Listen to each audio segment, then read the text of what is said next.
Hello, everybody out there. This is the Thursday Night Forum. Thanks for joining us. Alonzo is here and Gary is here. Welcome, Alonzo. Hooray. How are you doing today? Good? I'm pretty good. Just hanging out with YouTube tonight, Yeah. unfortunately.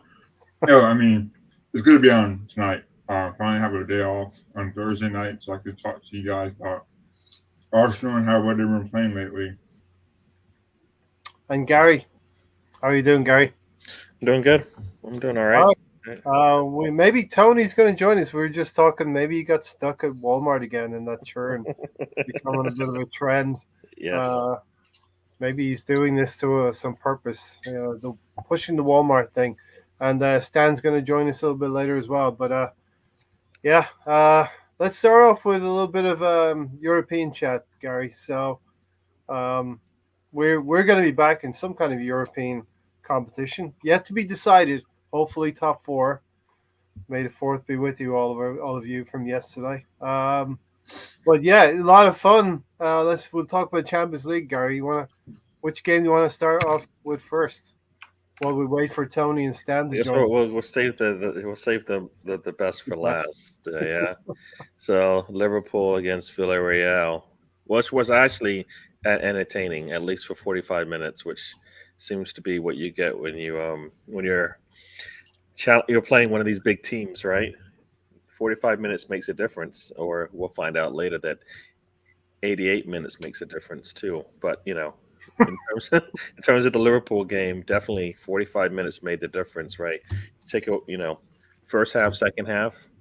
That's basically it in a nutshell. You look at that game, but now Villarreal came in and only going down one, having one goal difference was actually pretty good for them, right? I think it was one goal. No, or was it two? One goal. Two for goals. Real Madrid from the first leg. Is that what we're talking about? Real Madrid. 4-3. The first leg result was. No. In Villarreal. Villarreal 2-0. 2-0. Yes. So they were down 2-0. Yeah. So. Yeah. So 2 goals, and they could have actually scored in that game, but coming in, they're playing at home. They got to jump out fast, and they got to try to get a goal and get 2 goals if they can. I guess that was the plan. They actually did it. But as I always say, it's a 90-minute game. And hello, BX Gunner, Mr. Gunner, Steve Denham, welcome to the show. So it was actually an entertaining game. Like I said, the first 45 minutes, actually watching them come back and be able to tie it up in terms of on the aggregate, and then the second half came, and Liverpool showed why they are probably one of the top teams in the world, if not the top team in the world right now. I guess definitely when they're healthy. So. What I thought was interesting going into that game is that Jota actually started. I typically don't expect him to start, and I think a lot of people weren't expecting him to be starting a game. And Diaz not starting was a little surprise for a lot, I believe, because I expected him to come off the bench because he's been pretty good coming in and helping out if they needed something. So not seeing him out there starting and seeing them not get much out of it for that first 45 minutes. Mm-hmm. And, he got pulled, Tavares got pulled at halftime. So this is a semifinal and he got pulled, Jota. He got pulled at halftime, right? I mean, Jota got pulled and everybody was up and, talking about it. But I think it's a little bit different. But, I mean, I think they expected something more out of him. But, but they went to Diaz, and I think that helped him out. So yeah, Diaz changing the game. I don't know if you saw the game or the highlights, Alonzo. I was at work. Yeah, no problem. But from what I've read and saw, it was that Real Madrid have defensive frailties, right? So they always come out guns blazing when they're down, and as Benzema, that's just the way they play. And I think as an Arsenal fan, I saw the Chelsea game, and when they played Chelsea, it was like, man, typical Real Madrid, give them 2 goals, but then they come back and score 3 more, So, at first, whenever I was at work, I would see the score, and I was like, man, it's quite interesting how you can have that bad of a defense, but your offense is just your strike your forward or your type play is that good where you could somewhat kind of piggyback off that bad defense and score like 4 goals. So typical Real Madrid. That's how they win. That's how they play. So fair play to them. Yeah, and we'll get into the path to the final real quick for them. Um, Unai Emery in the Villarreal game, Gary, 2-0 up. They get 2-0 up in the tie. They tie at 2-2 on aggregate. Goals from, I think, Dia or Bia. Robertson sleeping at the back post and profiting from that. And then the second goal from a header from one of our former players, Coquelin.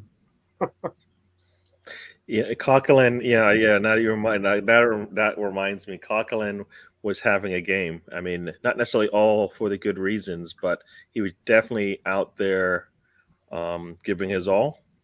Hello, Stefan. Welcome to the show. I see Urban He's Ghost going to is be with us for just a little bit. So, but thanks for Stefan. stepping in, Steph. Thanks for stopping by, Stefan. Yeah. So no, Coquelin had a really. I mean, I would say he had a good game in a sense that he was trying his best to do anything he could. His levels are not there because he's lucky to still be in the game. I think. I mean, I can't remember how many times he put in a really hard challenge or made a really silly move and was lucky not to get enough cards, get 2 yellow cards at least.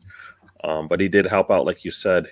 So he was giving his all. But it doesn't. He got to play 90 minutes, and I don't think he could handle that one. But yeah, he. I mean, it was. I guess it was good to see him be able to do that. And I think seeing a team come out like that, knowing that they're 2 goals down, and still have a belief that they can get it done, right?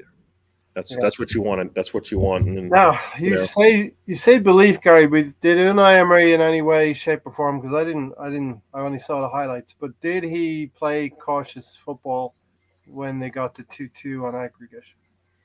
I don't think so. I think it's just that Liverpool. Liverpool has different levels, right? Yeah, yeah. Diaz is their starter is in the starting lineup for a reason, right? Yeah. And he showed why. So I kind of felt like if Diaz maybe started, it may not have been. It could have been 2-2 at half probably. He could have made that much of a difference where it wouldn't have mattered what they did in the first half. But yeah, no, I don't think he. I don't think. I think they played at their optimal, right? I mean, in the first Yeah. game, they maybe had a goal that they could have gotten. This one is Liverpool shown, why they're considered one of the tops. I mean, they have levels that other teams don't, right?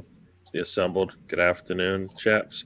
Where are you at? You're saying good afternoon because I thought you were. Are you in like Japan or? I mean, it's nighttime over here, so it's like 8 It have o'clock to be at night. West Coast, right? Yeah, West Coast here, yeah, 5:45, but that would still be, yeah. But anyway, wherever you are in the world, the assemble. Thanks for dropping by, Stefan. Thanks for stopping in as well, and Urban Ghost as well. yeah, So yeah, Liverpool have levels, Gary, and they can switch out players that yeah, can hurt you if Jota's not playing well, if Salah's not playing well. yeah, They can put the players in that can hurt you. yeah. And defensively, they were a little. Liverpool wasn't on it, right? I mean, if you saw the header, right, that was the header that they put in. I mean, Trent. Uh, I think you saw why many say he still needs to work on his defense a little bit, right? He gives you so much going forward. You're happy with that, but defensively, he's got still some work to do. And it's probably, so on that header, I think he could have done a little bit better. I think he could have done much better where he could have gotten in and at least put a head on that ball before the offensive player did it. I don't think he think he kind of it's one of those things where you kind of you blink and it's over. That's kind of one of those things. He took a breath when he needed to be on it, and that header came in right in front of him. So I kind of felt like yeah, but all in all, they took advantage of all the opportunities they got, and they got those 2 goals. And I think not having Diaz in there, I think made a difference in this game.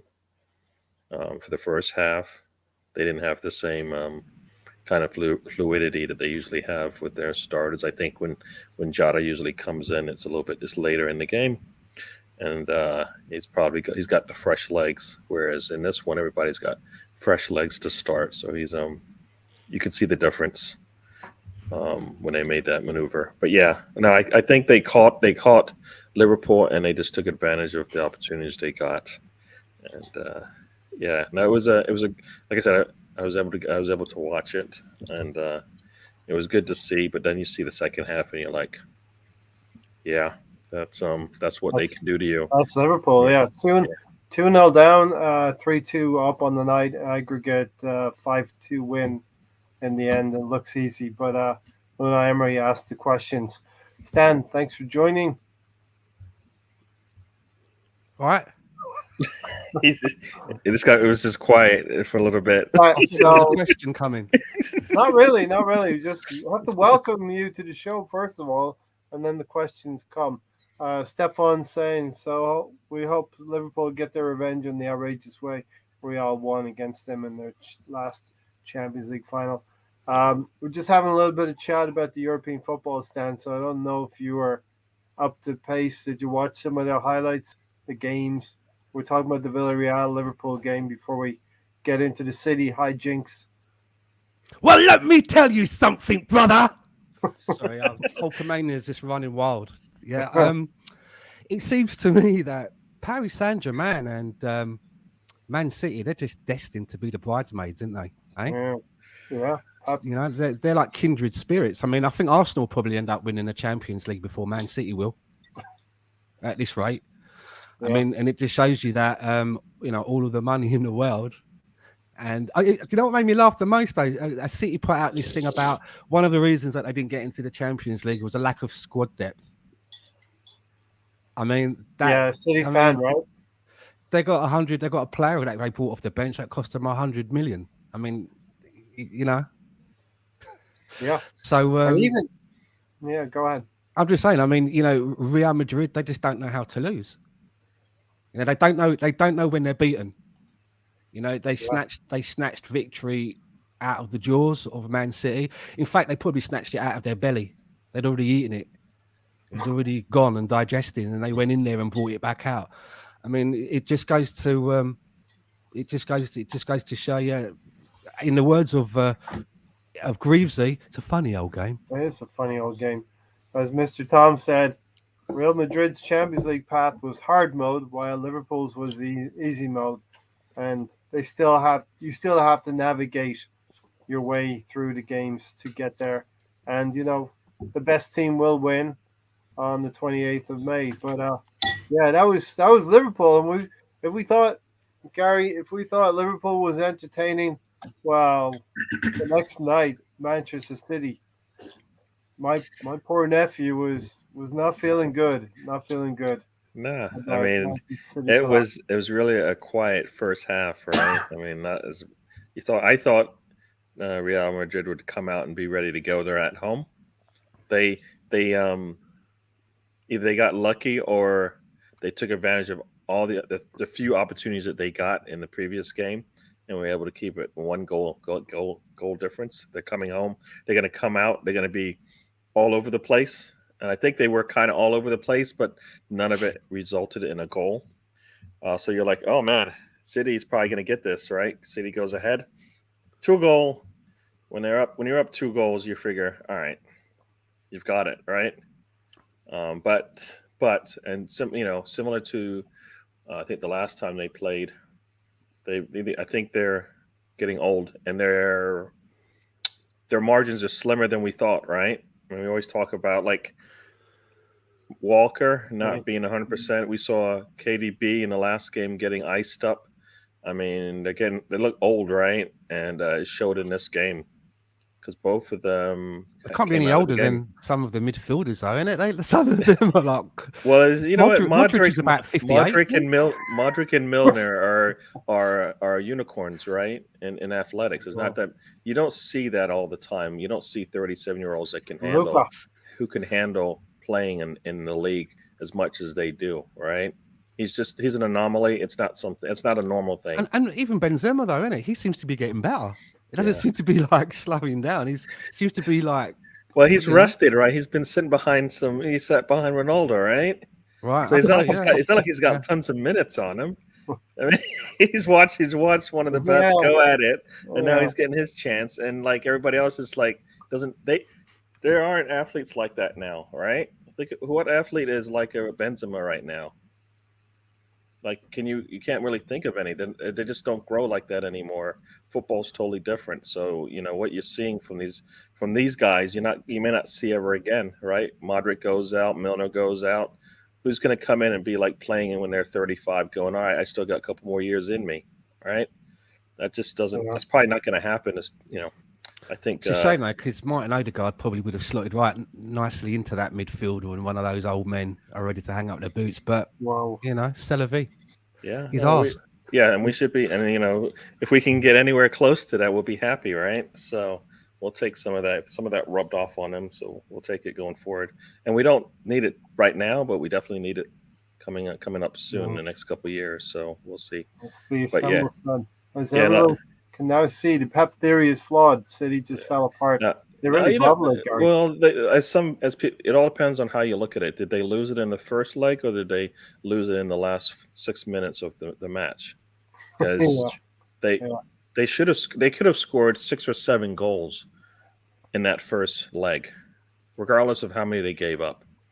They did have opportunities to score more than they did, which is saying a lot, and they didn't take advantage. They scored 4, they gave up 3 really poorly defensed goals, right? If you as a whole, and like Ray always says, there's always a mistake behind a goal. But talking about what many consider the top team in the world, they're not supposed to do that, right? Even against maybe the second or third best team in the world. But when you have that lead, that should give you incentive to carry on and do your job a little bit better, right? So, yeah, I kind of feel like there were goals that they missed. One in the first leg that came back to haunt them, or giving up those goals as well. But they could have actually still had a 3. I think they still could have had a 3-goal lead, regardless of how many they gave up, because of that way that game went. So they had opportunities to give themselves a little bit of a buffer, and they needed that, right? I think they needed it, and we've seen why they need it. They couldn't go the full 90 minutes with their starting 11. Walker probably came back too soon, some say, but he did give them gave him over a half of football, right? So at some point, you're going to have to be able to lean on your bench and say, all right, guys, bring it home. Yeah. After the first goal, right? After the first goal, no, right? No more. No. You don't get anything else with Real Madrid.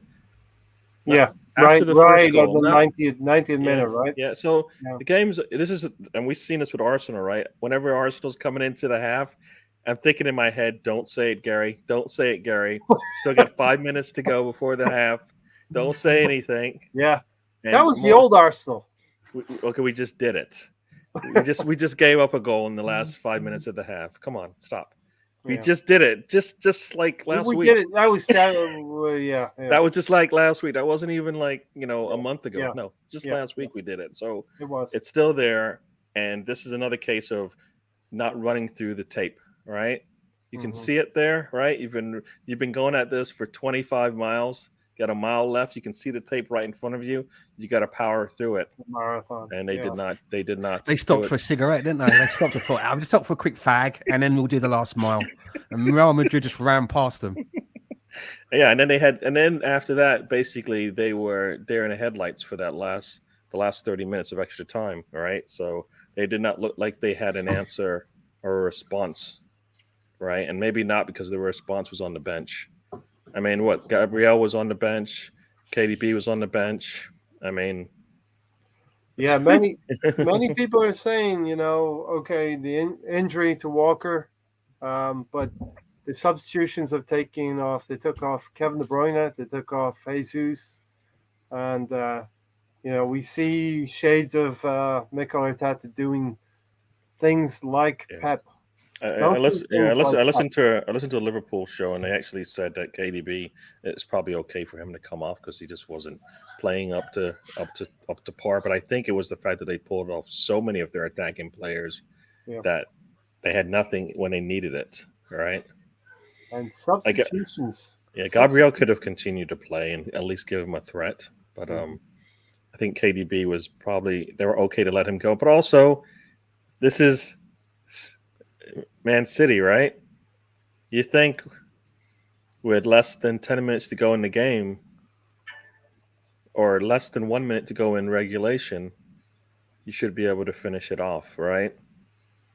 And that's the big problem I think right there. But this is 180 minutes, and for about like 5 minutes of it, where when Real Madrid did their thing, and that's all they needed. So Didn't Pep sound like Arteta? I just mentioned this shades of Arteta. We see, Stan. We see this a little bit. And then I'm going to come to you, Alonzo. Why not? It was Alonzo, the mystery man. I can't answer my own question, huh? Yeah, go ahead. You're lucky Tony's not here. He'd have answered it for you. I know, but you guys are being nice to me. Thank you very much. Where is Tony? What's the Where is question? Tony, by the way? He's He's at a not Walmart run, I think. Everybody At a thinks he's at Walmart. Walmart. And he's stuck Well, it's there. not really a run, is it? It's more of a trundle. No, I didn't hear that the depth thing, but it doesn't make any the depth. What? Johnny Depp. You've been thinking too much about that Johnny Depp case. No, depth. But we always say City has 11 on the bench, right? That they can play, right? 11 on the bench. We always say that. So that can't be an excuse. I mean, they just lost both legs essentially. Even though they won the first one, they lost it by not giving themselves even more of a space between them. And for me, going away for that second leg, they had to be thinking, we're gonna have to score quickly to shut down that crowd. They thought they did it right. For 88 minutes, they had shut down that crowd. Yeah. 88 minutes. Right, the curse that Yaya Touré's agent put on Pep is real. That's a real thing. Apparently. Yeah. So listen, the name of the podcast is the Squad Game, and we'll talk about it with Arsenal. But it's Squad Game to do things in Champions League, the adventure that is the Champions League, Alonso, and Real Madrid went to Rodrigo, a little-known player. And he turns up with 2 goals. Yeah, and I didn't watch the game either. But from what I saw, it was good that Real Madrid can depend on the younger players to make a difference, and not always go for Benzema for help, I guess, and in that way they're very good. As far as being coached to playing big moments, big games. So that goes to Ancelotti for at least having the younger players out. But yeah, I mean, I'm glad that Real Madrid beat Man City. I think that money is now in football, right? So Man City, them always losing it is kind of a funny thing to me, at least. But yeah, I mean, I'm happy Real Madrid won. I'm happy that they won under pressure. So hopefully that's learning tool for Arsenal to look at. So yeah. Yeah, and the greater magnitude of this, Stan, is Pep has failed again in Europe. He still hasn't won a Champions League without Lionel Messi in his side, and that's gonna follow him unless he changes that. And is he now losing his window to win that Champions League with City? Well, it's all been built for him, hasn't it? I mean, where does he go from City? If he decides to leave City or they decide to part company with him, where does he go from there? Wherever he goes, he starts again from scratch, right? And wherever he goes, he's got to hope that they've got bags and bags of money, which is what he's used to at City. So it's going to be interesting to see. Is this going to put a wobble on them actually trying to win the league? Mm-hmm. So.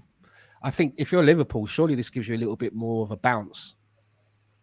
Yeah. Do you know what I mean? It must give you a little bit more of a bounce. So one team had a good week, and one team had a very bad week. So yeah, exactly. yeah, Liverpool are going to bounce on, and Manchester City are going to have to force themselves to drink the Pepto Bismol or something, or feel better the next day about this week. Maybe Pep moves on to international management. Could be his next stop. Who knows? I don't know. I don't know where he would go from Man City, where he would have the same comforts and luxuries that he's getting at City. Wouldn't get him at somewhere like Juventus or in anywhere in Italy. So I mean, I don't know. You know, and Chelsea. Even if he goes ahead and wins the 4 games that's required for them to win the league, Stan, that's just another year that they've won the league again, and they haven't really won too much outside of the league in the last 2 years, certainly.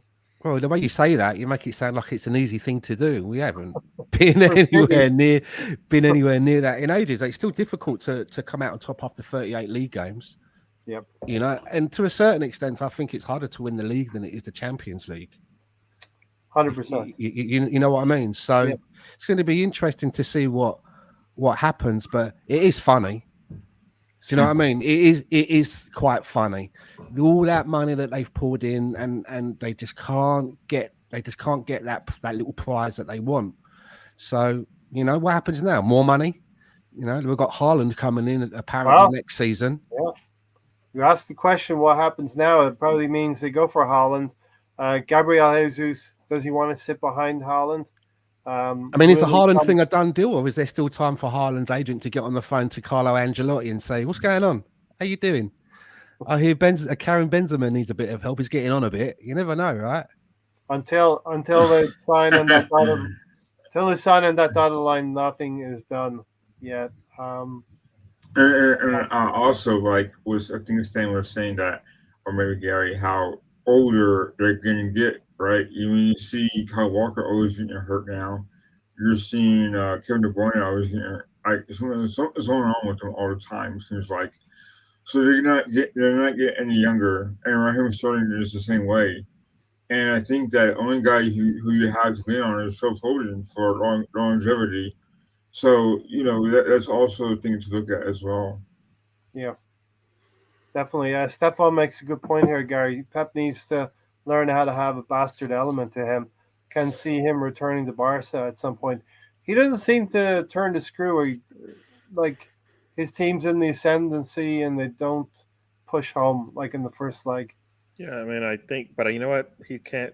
What do they say? Leopards can't change their stripes, right? I mean, I don't think he's that style of coach. So he's not going to be. He's not going to be getting. You know, it's not.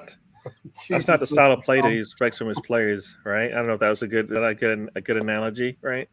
Yeah. Talking about Haaland's agent, right? I forgot that he died. When you said, I was like, I thought the guys, but I didn't want to. Maybe they're going to hold a séance and get advice from him that way. Who knows? Ouija board. When you said it, I was like, I thought, maybe, no.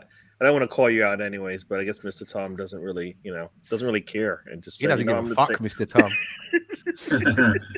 He wants to survive. He revels in calling me out. The threat of relegation. That's what he wants. That's his motivation. Yeah. No, like I said, I don't think his style of his. I think he needs to have. It seems based on what has been his success, right? He needs to have some of the best players in the world, which De Bruyne is supposed to be one, but I guess he needs to have at least 2 more, right? I think he only really has 1, right? Gundogan. He's not He's not one of the top players in the world. He scores a lot for them, though, don't he? He scored a lot of goals he last scores season. a lot for them, but, don't he? But he's not at a De Bruyne level, right? I watched a lot of shows today, and basically he won with Messi, Xavi, and Iniesta, right? 3 of the top players, some would say, in the world probably at that time, right? He went to Bayern Munich after they just won the triple, wasn't able to get them across the line either. So, you know, maybe Yaya is still picking the pens into that little doll, and it's still, you know, it's not going to happen. But I think, you know, they had opportunities, and it didn't happen for them. But now he was when as how do I say this?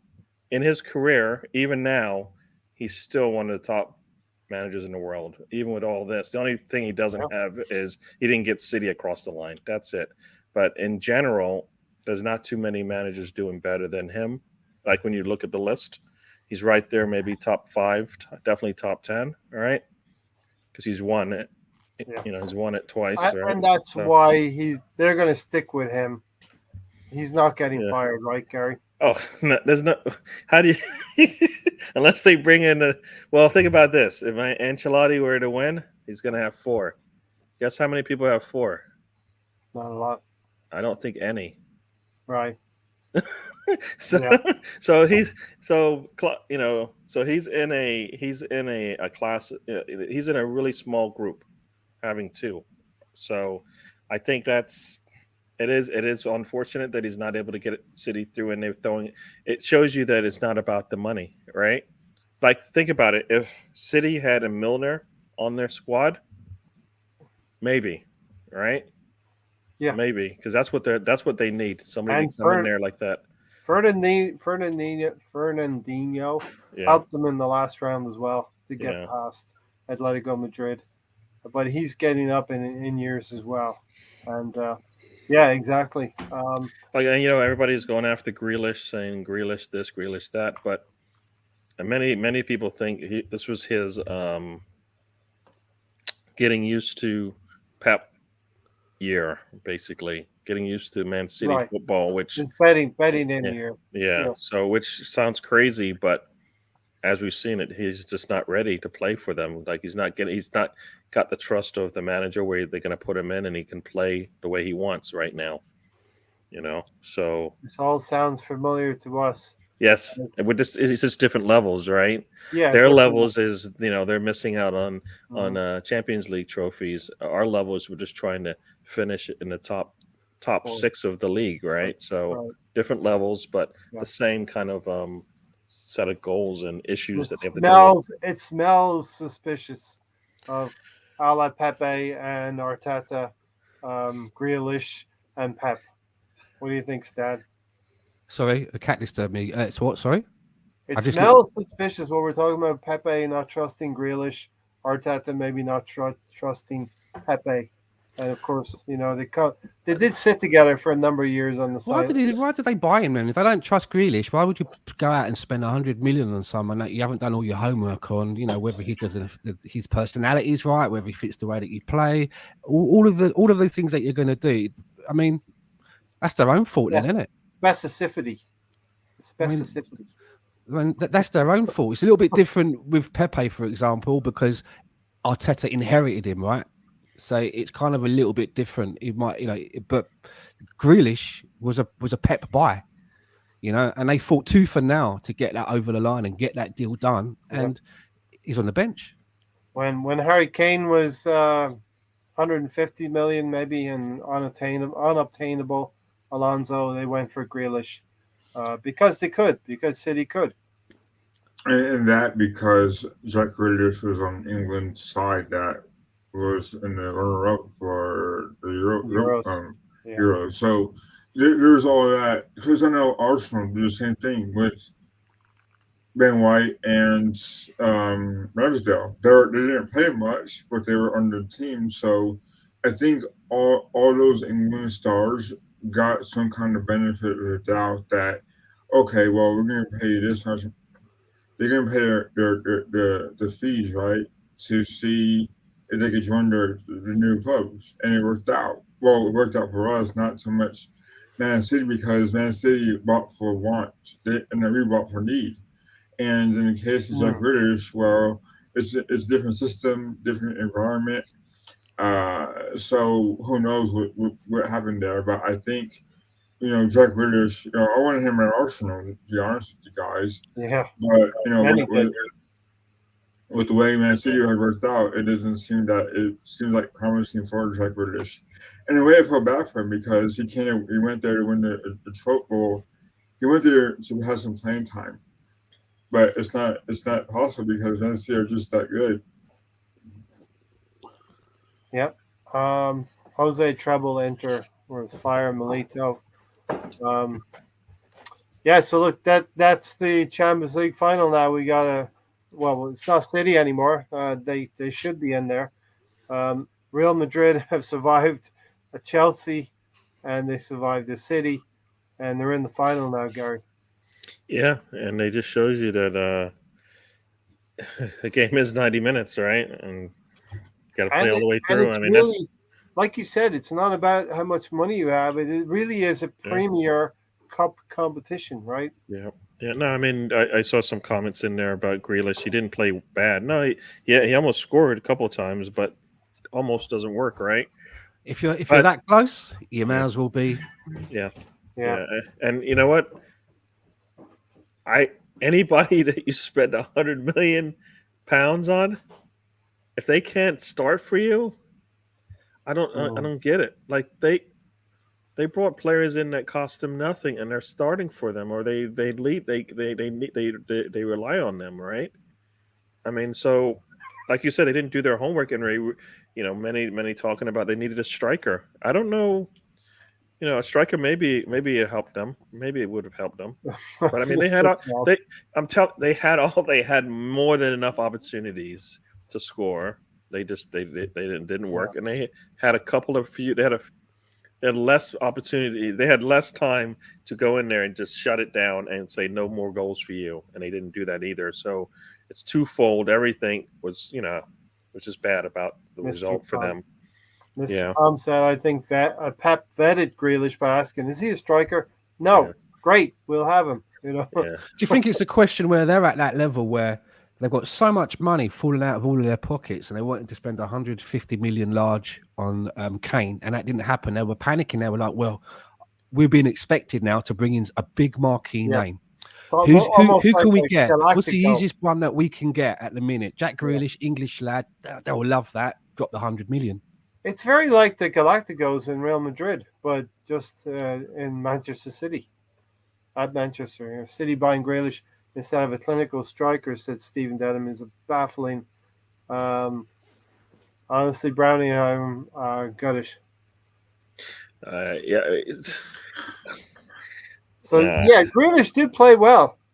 And yeah. Grealish had a couple of chances kicked off the line. I mean, he's They had not one, the one off the line, biggest and one ball. where the goalkeeper got like his shoelace on it, and Yeah. it just dribbled right past the post there. So he did put himself in good positions and stuff like that. Yeah, but it wasn't meant to be. Meanwhile, looking over at the Villarreal game, Fabinho makes a good shot, but it goes through the goalkeeper's legs. So, is there fine margins when it comes to the semi-final? Well, yeah.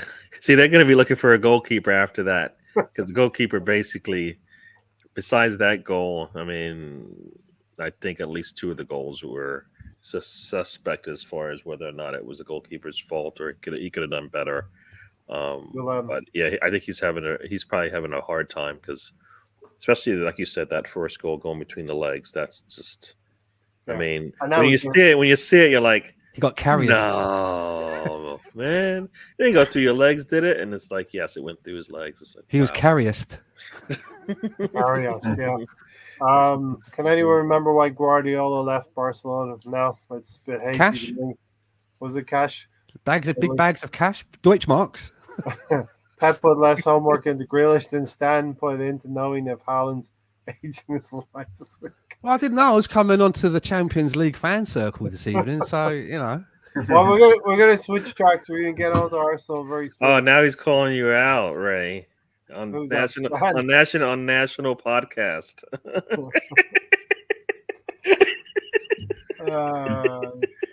Indeed.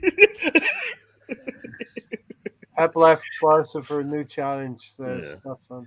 Yeah, I got. I don't. A new challenge. I mean, he could have like cemented himself and then went to City, right? Because if they had an opportunity to win a couple more Champions League, maybe he's still laughing at everybody, even though he said he had a bad time at City, because he only has like 3 or 4 world Champions Leagues at that point. But yeah. What's crazy is to think that if you think that that's what he did, then City's a disappointment then. right? If he left Barcelona for a challenge, Yeah, right? And this is like, yes, winning Premier Leagues is really good, but he also needs to cement himself with the Champions League performances. yeah. He's failing, right? He's failing at least that test. He's won the war, but he's failing that test. Yeah, Isabel says, "Sorry, Raider, nothing like the Galacticos. It just seems like a similarity. Go out and buy the best English talent for the most amount of money and sell the most amount of shirts. I'm pretty sure there's a lot of Grealish shirts around Manchester City. Wouldn't you think? Were sold August, September of this past year. But to me, Ray, is like City to me aren't the You're talking about history, right? historically, yeah, they weren't nothing until the whomever bought the Arabians bought Yeah. City. So they don't have any proper history. They won based on their money, right? Where Arsenal and Liverpool, and even United had won because they had the right players at the time, and it worked. City, it's just the way that they've been the past 10 years.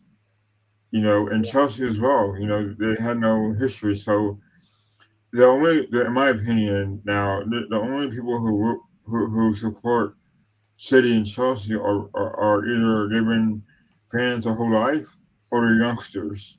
Hmm. Because nowadays the youngsters now want to root for teams that win. Yeah. When, when I was So in when I was in Ireland, they were previewing the FA Cup semi-final, and Liverpool beat City, I think 3-2 or something like that. And they show the highlights of their wins down through the year. Well, Liverpool had some black and white footage. Um, City had no black and white footage that you could see. So that tells you it all, right? It was very stark in that. I still think City will get there, says Stefan, but winning Champions League is a learning process. They've been doing it quite a few years, Gary. yeah. Many have said they'll probably win it, just maybe not under Pep. So, and he might set them Conte, up. He might set them up perfectly, like you said. He might need a manager that will be able to, that wow. might have that grit in them and be a little bit more aggressive and get a little bit more and get their players to play that extra at an Would extra you level, that they're not playing at right now. would you be shocked if Conte went to City Oof. this summer? I, Just throwing don't- that out there. I can't see him leaving. Nah, I can't see him leaving. Nah, I mean, unless De Bruyne is hurt and it's gone, and they don't find a replacement for Walker, all right? Because that basically, I think many people said Walker is the reason why that game went the way it did, because it just basically weakened their line and moved players out of position. And when they did that, it just weakened that side, and they had it, and Real had a lot more freedom on the field, right? And we've seen that before Yeah. when you weaken your back line, what they can do to a squad. So Not a bad shout though that BX has made that connection. Certain Conte may want to leave that team, and yeah, Steven says we've got the keeper for Emery. He's worked with him before. He knows Leno and what he's like. I I do think think Bernd Leno wants to go back to Germany, though, right, Gary? yeah, I don't think he wants to go to Villarreal. I mean they're just Huh. what they need to they Hats need off to to the job Emery's done, though. He's taken them all yeah the way to winning the Europa League. yeah. Europa League. He's done what Stan wants Arsenal to do. Well, think about it. Win the He Europa might have League. done that, but this is the problem, right? Look where they sit on their standings right now in the table. They could miss out on European football altogether. Yeah. So, and that is the issue when you do go to the Champions League. What it can do to you if you have to focus on both, and you're not deep enough. Yeah, Yeah. exactly. And we see Eintracht Frankfurt doing the same thing, mid-table in their league, but they are into a final as well. Champions League final will be on the 28th of May. We'll probably be talking about that this month at some point as well. Liverpool want revenge, but Karim Benzema, like we said, he's probably going to be a shoe-in for the Ballon d'Or now. And yeah, it should be a really, really good game on the 28th of May. The other ones then, the Europa League final, West Ham. I don't know if they put a strong side out against us, but they didn't get Are through. they in the finals or the semi-finals? I can't remember. West Ham. Are they in West the Ham finals? semi-final, second leg. They lost 1-0 tonight. They are out of the Europa League adventure. Okay, so who's in the final of the Europa League then? Steven Frankfurt, Gerrard. Go ahead, Alonzo. Frankfurt, and Rangers. Oh yeah, Rangers. okay, right. Yeah, Rangers. that's right. Yeah. So Steven Gerrard has left Rangers. He's now with Aston Villa, and well, I'm not saying because Bronkhorst Gio did a good job. Has done a good job for it so far with Rangers, and they're in the final. Good luck to them. Congratulations to Rangers. Yeah, and Leicester also got knocked out today. Leicester out of the conference. conference, The conference. right? Mhm. Roma's in there, and Tammy Abrams, Roma, and Mourinho are in the final. And Nelson will be in the finals, right? For the Reece Conference Nelson. League. Reece Who's Nelson. he? Who's Nelson? So is Mason Niles was also for Roma. Yeah, I don't think he played today. I didn't see him on the pit. He didn't start. So Who, Mkhitaryan? no, Maitland-Niles. Oh, Maitland-Niles. Okay. You just threw out a name. You didn't even hear what he said, right? I didn't hear him. Mkhitaryan. I heard Mkhitaryan, Alonso. Mkhitaryan? Maitland-Niles. Okay, so that's now there's 3 European finals. Can you imagine? We got the Conference League. It's Roma versus Feyenoord. So, yeah, we want Feyenoord to win that one, right? Hat trick. I do, yeah. Make Mourinho unhappy again. And Eintracht Frankfurt versus Rangers. What do we want in that? Rangers. Yeah. Frankfurt for me. Can't go Rangers, sorry. Why? Celtic, you're so far. I like Celtic. Oh, right, okay. Gary? I don't care. Okay. Oh, come on. Just say Frankfurt then, Gary. All right, and we'll leave the Champions League alone, okay? Thank fuck. So, yes, indeed. Dan, let's talk some Arsenal stuff, right? Arsenal fan circle. Are you ready? Yeah. So, ready. hey, as we've seen in the European adventure, we're going to be in European football next season. Yes. It's supposed to be fun. We're supposed to enjoy it, but we'll probably be analyzing everything that Arteta's done wrong this time next year. Right? So I want to make a bit of an announcement now and put my stamp on because I've been watching Mikel Arteta since he's been the manager, and this season, for me, just my own personal opinion, some people out there might say that I was aiming a little too low, but I felt that 6 had to be the minimum requirement for Arsenal, and if we didn't make the Europa League proper, then I would have to ask questions about the manager. And I was torn about if that happened because I do like what I'm seeing with the team. I do, but I also believe in targets. I have targets when I have a job, and I'm sure everybody else does, right? And your boss doesn't go, well, I like you, but you didn't sell shit, but I'm keeping you around. It doesn't work like that, right? Well, we're in the European League proper now. Therefore, as far as I'm concerned with the manager, that is job done. Everything else from here out now for me is a bonus. Obviously, I want to get into the Champions League, but should that not happen, I'm not going to throw my toys out of the pram. Because I think that we've done so well to even get to where we are with a lot of the bumps and problems that the managers had to deal with. There has been a lot of decisions that he's made that some people were, is the gamble going to pay off getting rid of somebody like Aubameyang? Is the gamble going to pay off that we're going to just, let Mesut Ozil basically move away? Put Ainsley Maitland-Niles out to another team. All these things that he's done. Guendouzi, for example, is still someone that a lot of our fans still talk about and will tweet about when he plays in games. But it seems to me that the gamble's paid off. We've got to that minimum. And I think that most fans, even though they want to get into the Champions League, would feel that the Europa League proper would be an improvement after finishing 8th for 2 seasons. So he's guaranteed us 2 places from 8th increased Job done. So as far as I'm concerned, Mikel Arteta can sign his new contract tomorrow if he wants to, because he's earned it. Gary's yawning. He's like, "Fucking hell, what's he talking about, this guy?" Okay, you I want think to go he's. I first, think he's Gary, earned or it. me? You go first, Gary. Yeah, no. My thing has been the only way he gets it definitely is if he finishes fourth.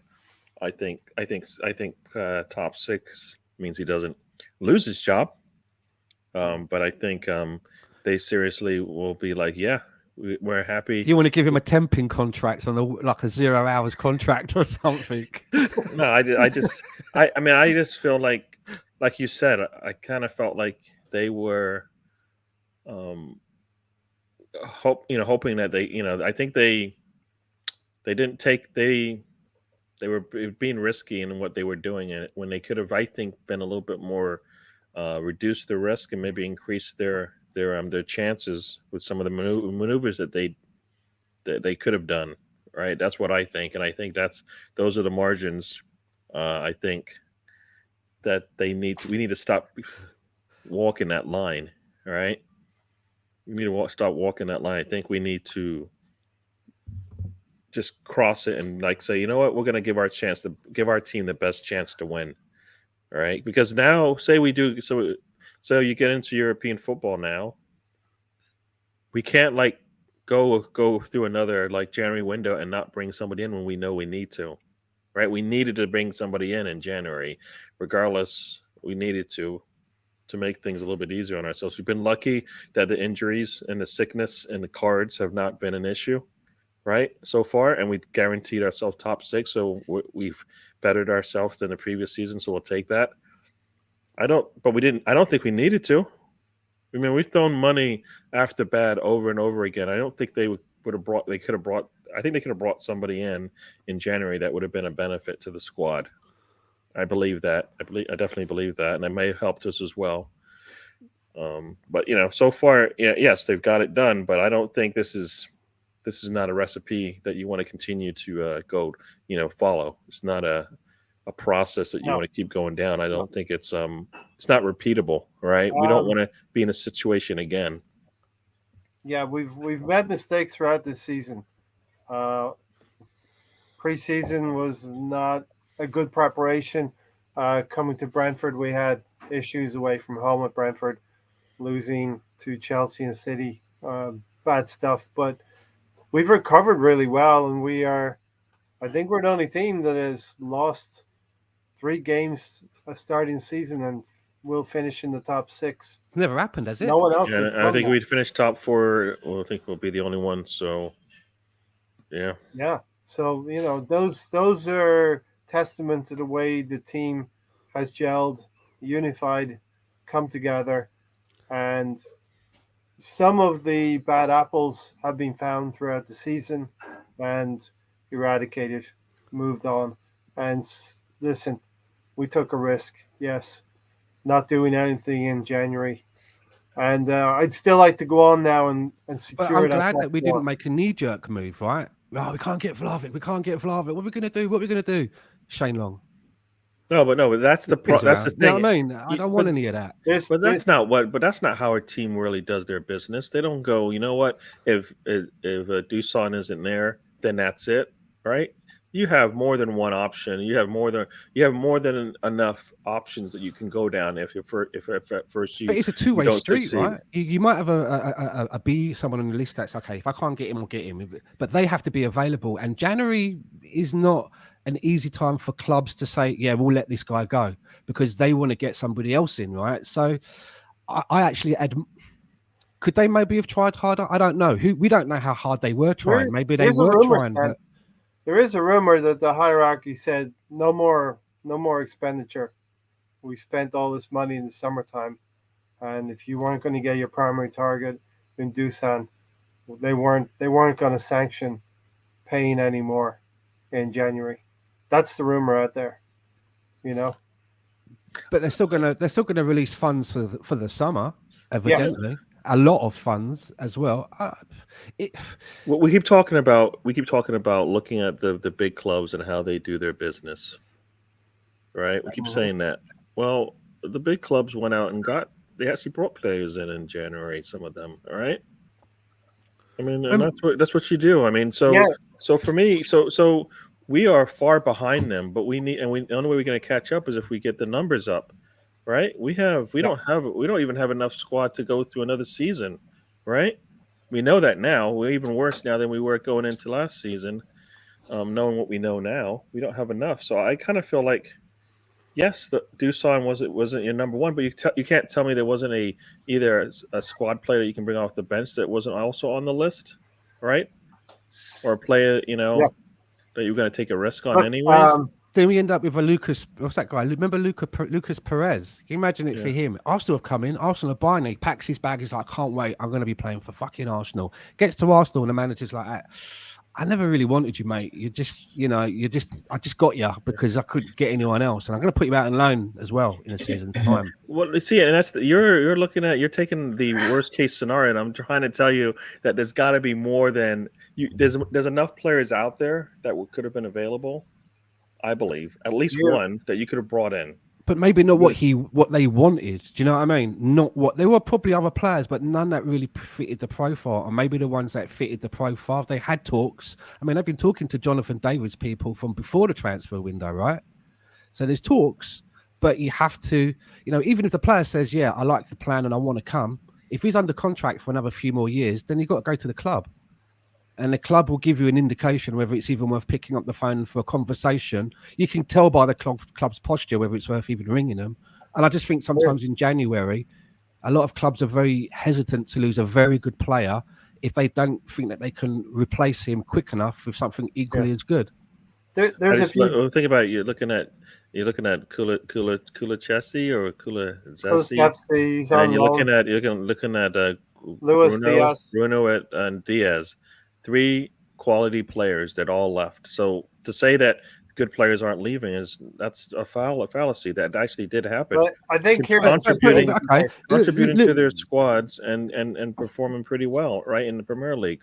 Okay, let's look at that though, right? Luis Diaz pops up on the radar of the clubs, in Europe or in the Premier League, and I think, oh, this guy looks all right. And Arsenal go and start inquiring, and Liverpool start inquiring. The player's only going to look one way, especially when you look at where we were then.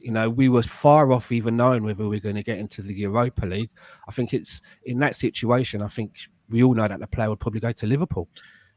I'm just saying there are players out there. I know, that's what we keep arguing. I know, and those are only three players that are out there. There are players out there. I'm not having it, Gary.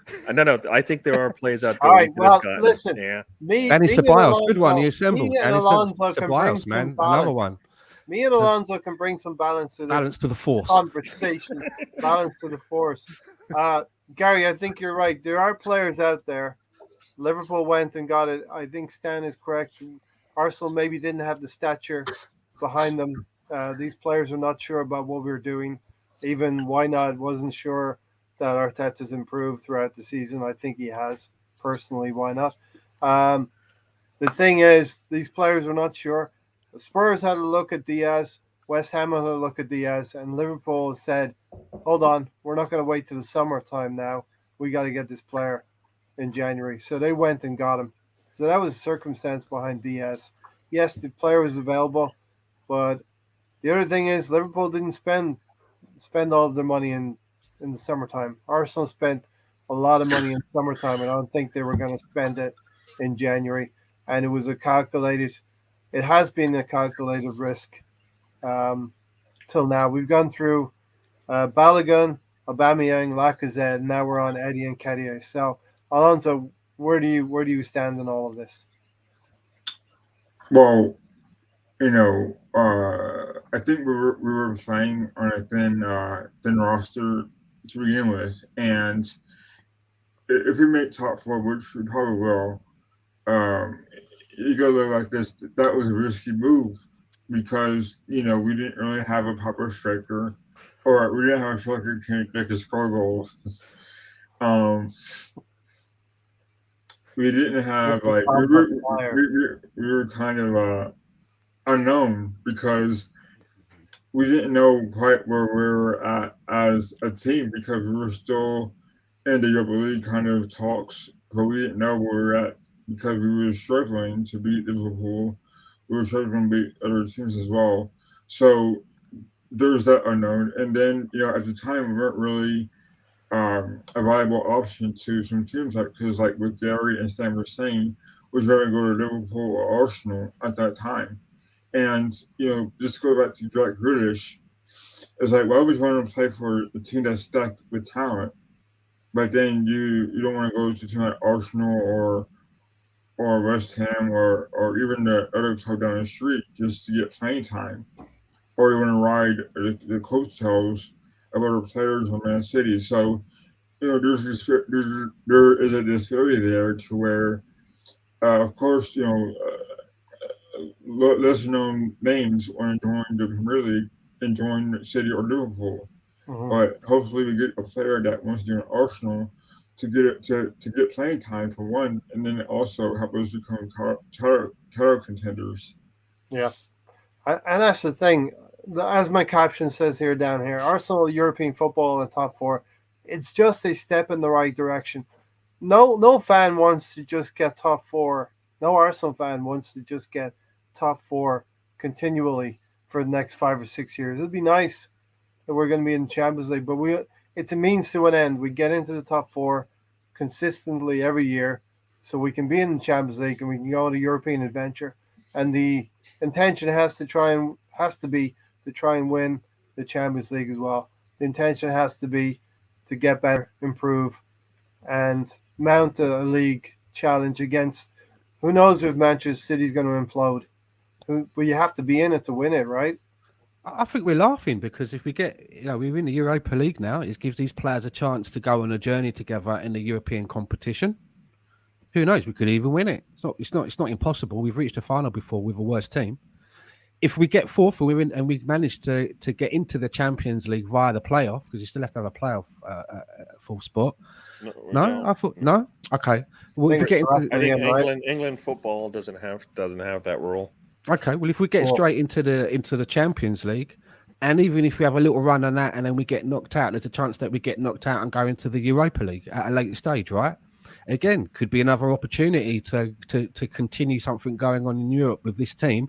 All of the while, we make sure that we're still competing in the league, and that's more money in the pot the following season. That's more money that gets invested in the team. We have a better push at Europe because we're better equipped, and so it goes. But you've got to be in that competition to continue to get the money to put into the team to make sure that you're better than this last time you were in it.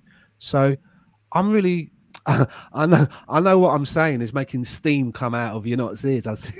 He's fuming. He's fuming at home at the minute. So I said I made his ears bleed earlier, but I really feel quite upbeat. I really do. Listen, we all want the same thing. You want to win the league title, right, Stan? As an Arsenal, I want to win it all. I want to win it all. But some of us want it tomorrow, and some of us can see it's going to take a little bit of time. Okay, so here we go. Here we go. We don't have Tony here. No. It's not even that. It's not even that. You're saying this because we have a rookie manager, but if we had a season manager, your expectations would be a lot higher than they are. I'm looking today, at my squad. I'm looking at the squad No. If you had a seasoned veteran coach, you would expect to get a lot more out of your squad than you're getting out of it with Arteta because of his lack of experience.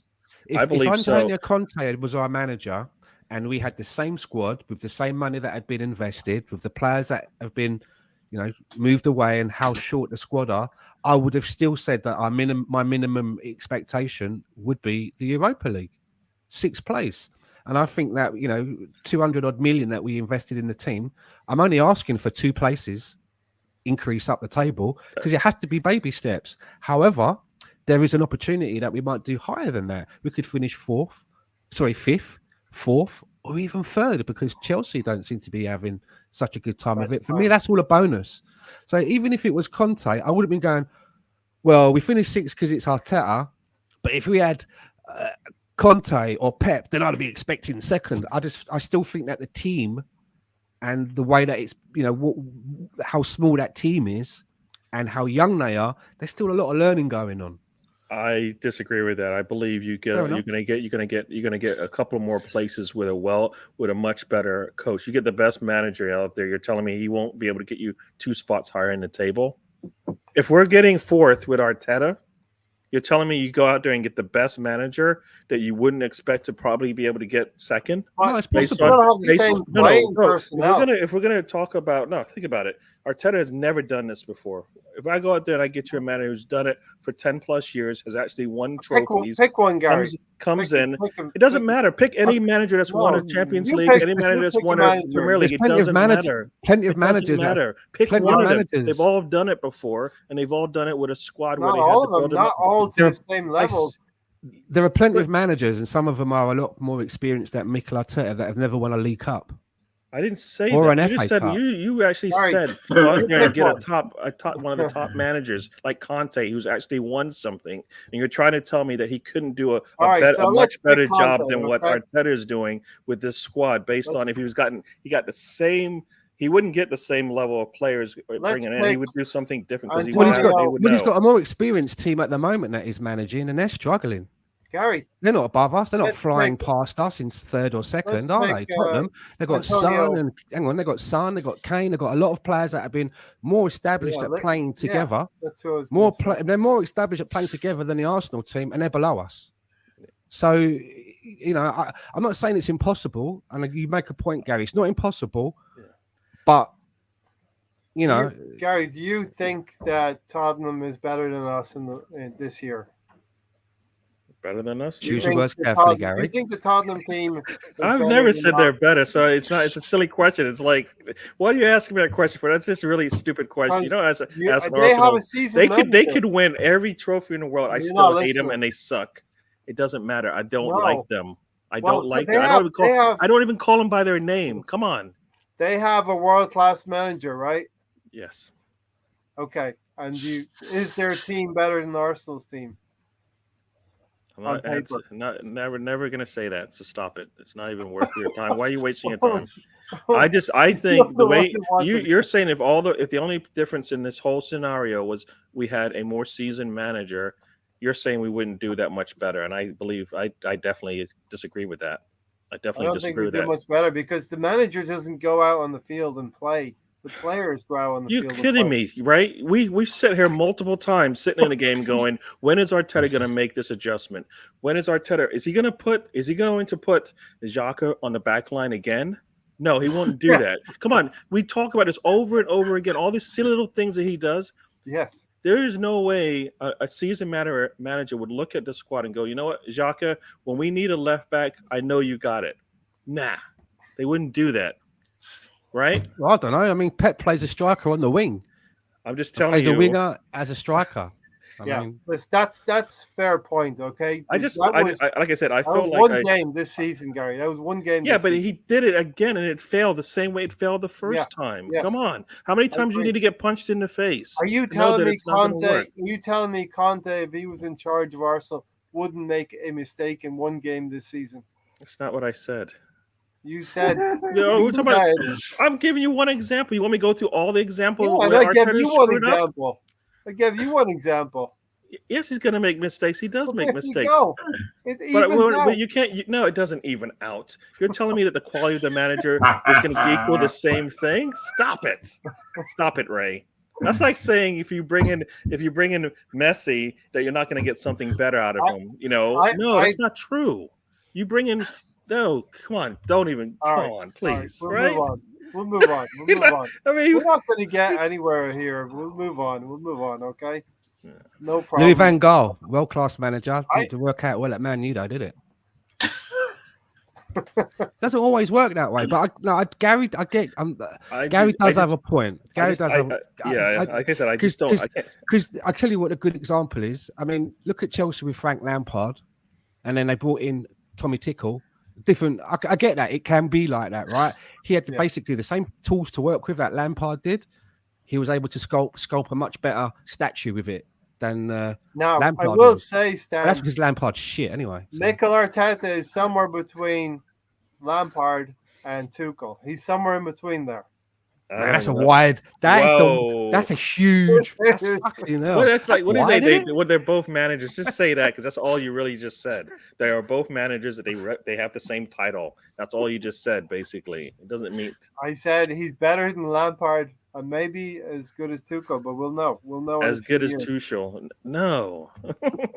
Well, what do you think Tuchel's doing right now? Do you think he's doing Well, I great? think he's got his hand handcuffed. If you give Why? like Why is he why got because his the hands squad handcuffed? Chelsea could didn't- be. Chelsea they might not didn't even give be him what he playing wanted. next They season. probably didn't You give him what see he all that? wanted, right? Chelsea could be like. They say like if it ain't sold soon, they might not have a license. Yeah.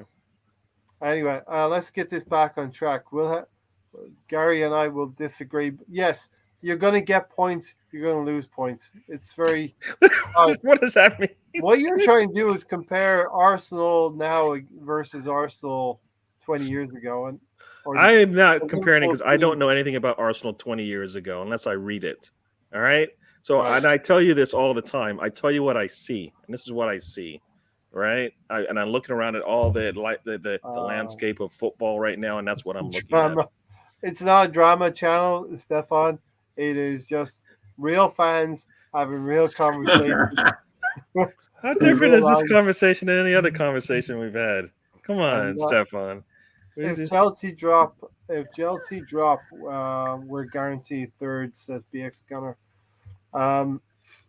Yeah. So listen, top four, Alonzo. It can't be what we want at the end of the day. It's got to be a means to an end. It's got to be what we need to move forward. Okay.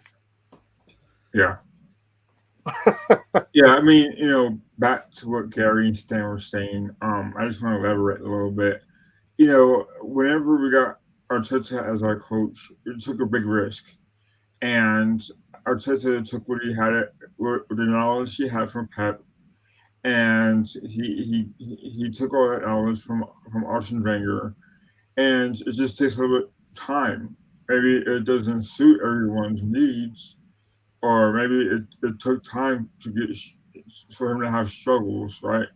And maybe he will turn out to be a top manager, not only in Premier League but maybe in Champions League as well.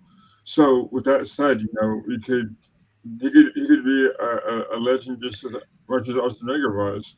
It just takes time that we Arsenal fans sometimes don't have because we're used to having Arsene Wenger here for 22 years, and we do get upset with Arteta and the way he manages his team, but maybe he has to change in some ways. Yeah. But with that said, I think we're now seeing the best of Arteta, and yeah, he's gonna make mistakes down the road, but I think the way you see him today, where as we were the third game, the beginning of the season where we were struggling, you see his strengths more so than his weaknesses. It seems like, and he's getting the best out of his players. Though it was a scary point whenever we lost the 3-game losing streak when we could have won those games. But he surprised me with the latest wins we've gotten at the time that we needed them. So I hope that this is a launching pad for Arteta's career. That he can beat the good teams when we need to be beaten. So yeah.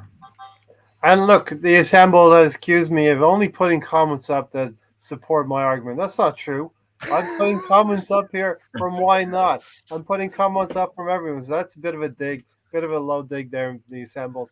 And you know what? I want to say something before I forget. Brownie made this really not called me somebody on David Frost or something. Yeah. I don't know. Brownie. No, he said that Ray was the way he was tackling Gary reminded him of David Frost when he was interviewing, the Frost Nixon when he was interviewing the president about his rugby. I think he also called me Lee Gunner or something like that. Lee Gunner 2 is what he called me as well. That'd be fighting talk. Now that's fighting talk. We won't listen. We tolerate a lot of stuff at the fan circle. You're gone too I don't far. think I'm at that level. I'm okay. I like the progress. I just if we're gonna debate it, I like Gary celebrates Gary celebrates when Arsenal score. Whoever said that, stand there going, I've just sent Tony round. He's on his way as we speak. He's coming. Stoney, Stoney. Why not? Says Stan. We could also get disgraced by going from UEFA Champions League to Europa Champions League 10-pot count. I couldn't be arsed with the season. That's what football is all about. You have to test yourself against the best, and I think our young players want that challenge, and they're zoned in to getting into the Champions League, I believe. Stan?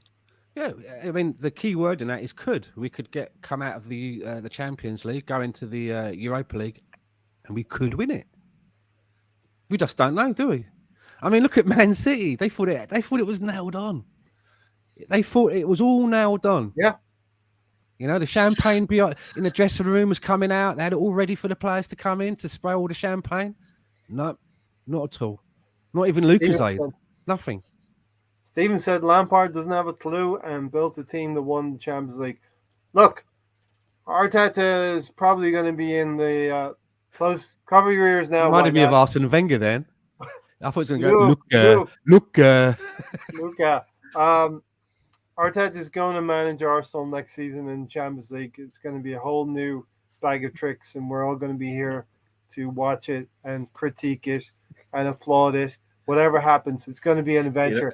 I mean, we've just seen Pep. We've just seen one of the best managers manage his way out of a semi-final, Gary. There's something to be said about losing the way they did in the semis with 3 minutes to go to get to the finals than what we've experienced with our better squad, with our better manager in the same Champions League, right? What's usually the score when we play Bayern or Barcelona? What's usually the score? 5-2, 5-1. Right? I mean, you know what I mean? So that's what we're talking about. And we're saying now that we are up and coming, which means we are nowhere close to trying to compete for the league. Those teams were competing for they were competing for top 4 easily, right? No problem. We're just struggling to get there right now. So that's what we're dealing with. So expectations, wow. You know, if your expectations are not correct, then you might get punished for. You might be upset the whole season. I think it's like I said, it's imperative that they bring in 10 players. It is. Gary talking about low expectations just reminds me of some of the young ladies that I've left nightclubs with. So you might have a point.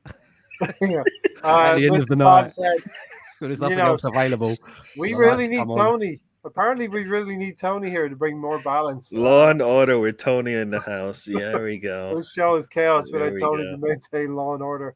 I wonder where he is, and I hope he's okay. You know what I mean? It's a rebuild, not a lottery. Yeah. He does have the link. We demand chaos. What did Ray say? Arteta will be in the Champions League and something about a...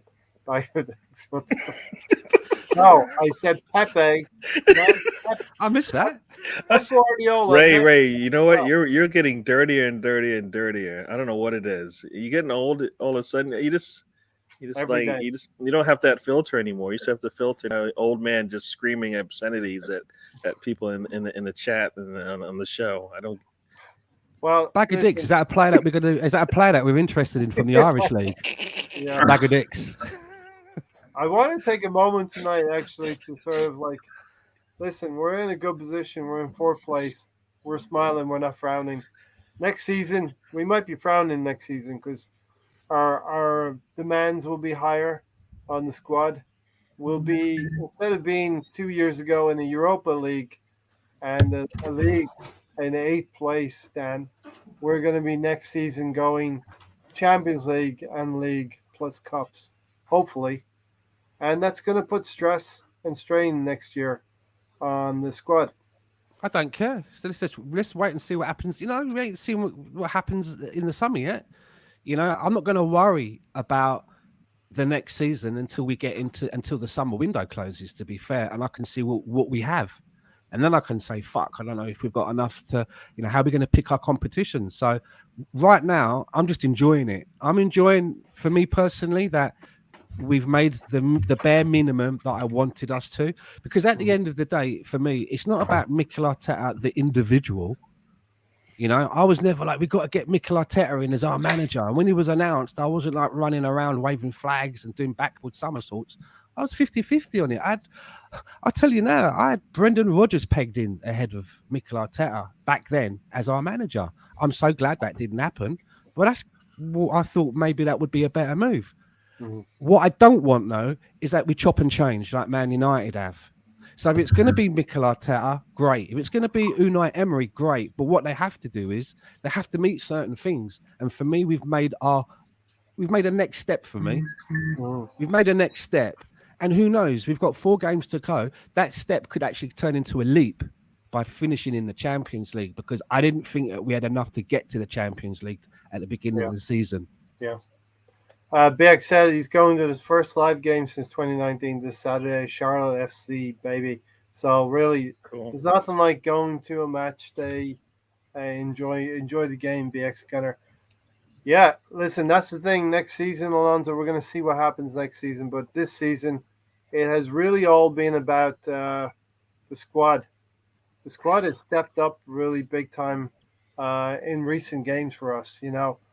Elneny's coming in when Lakonga had his time to play, and serious time came in the season, and we did need to, without Partey, we did need to have somebody in there who could steady the ship.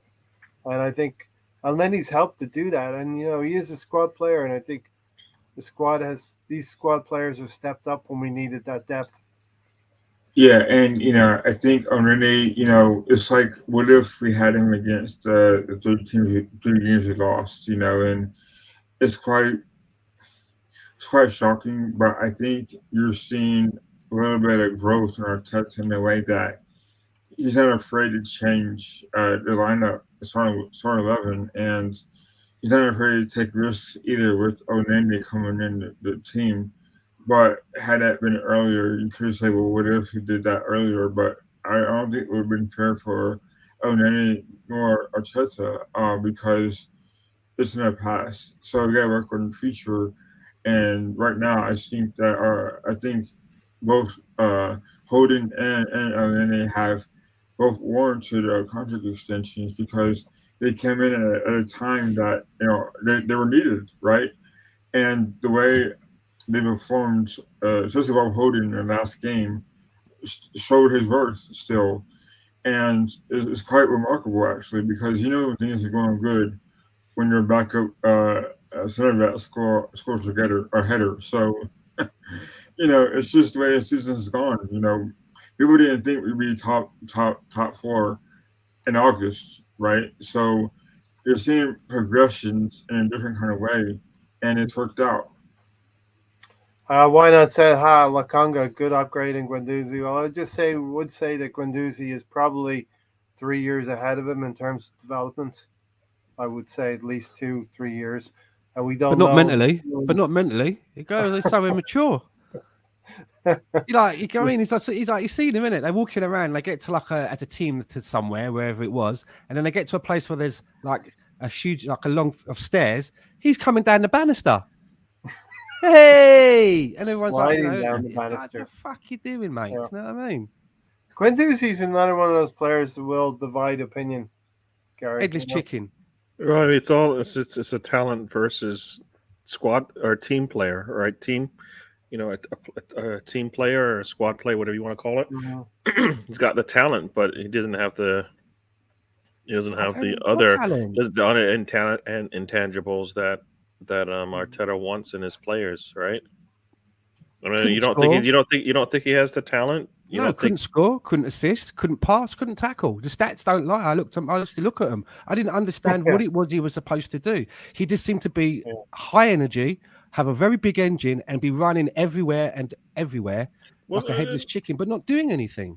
And I think that some people see that fast movement around, similar to what Tavares did when he first came in, and they think, wow, this guy, he's excellent. Look, he's everywhere. He's running around. He cares. He's sweating it all out, but he wasn't doing anything, man. He doesn't score goals. He does not assist. The records don't lie. Look at him before at Arsenal and before. Doesn't score, doesn't assist, doesn't tackle, doesn't pass. What does he do then? Yeah. He's not a goalkeeper, so I thought the same thing about Guendouzi. I liked him at the start. Emery played him every game, Gary. But as time went on, discipline, shithousery.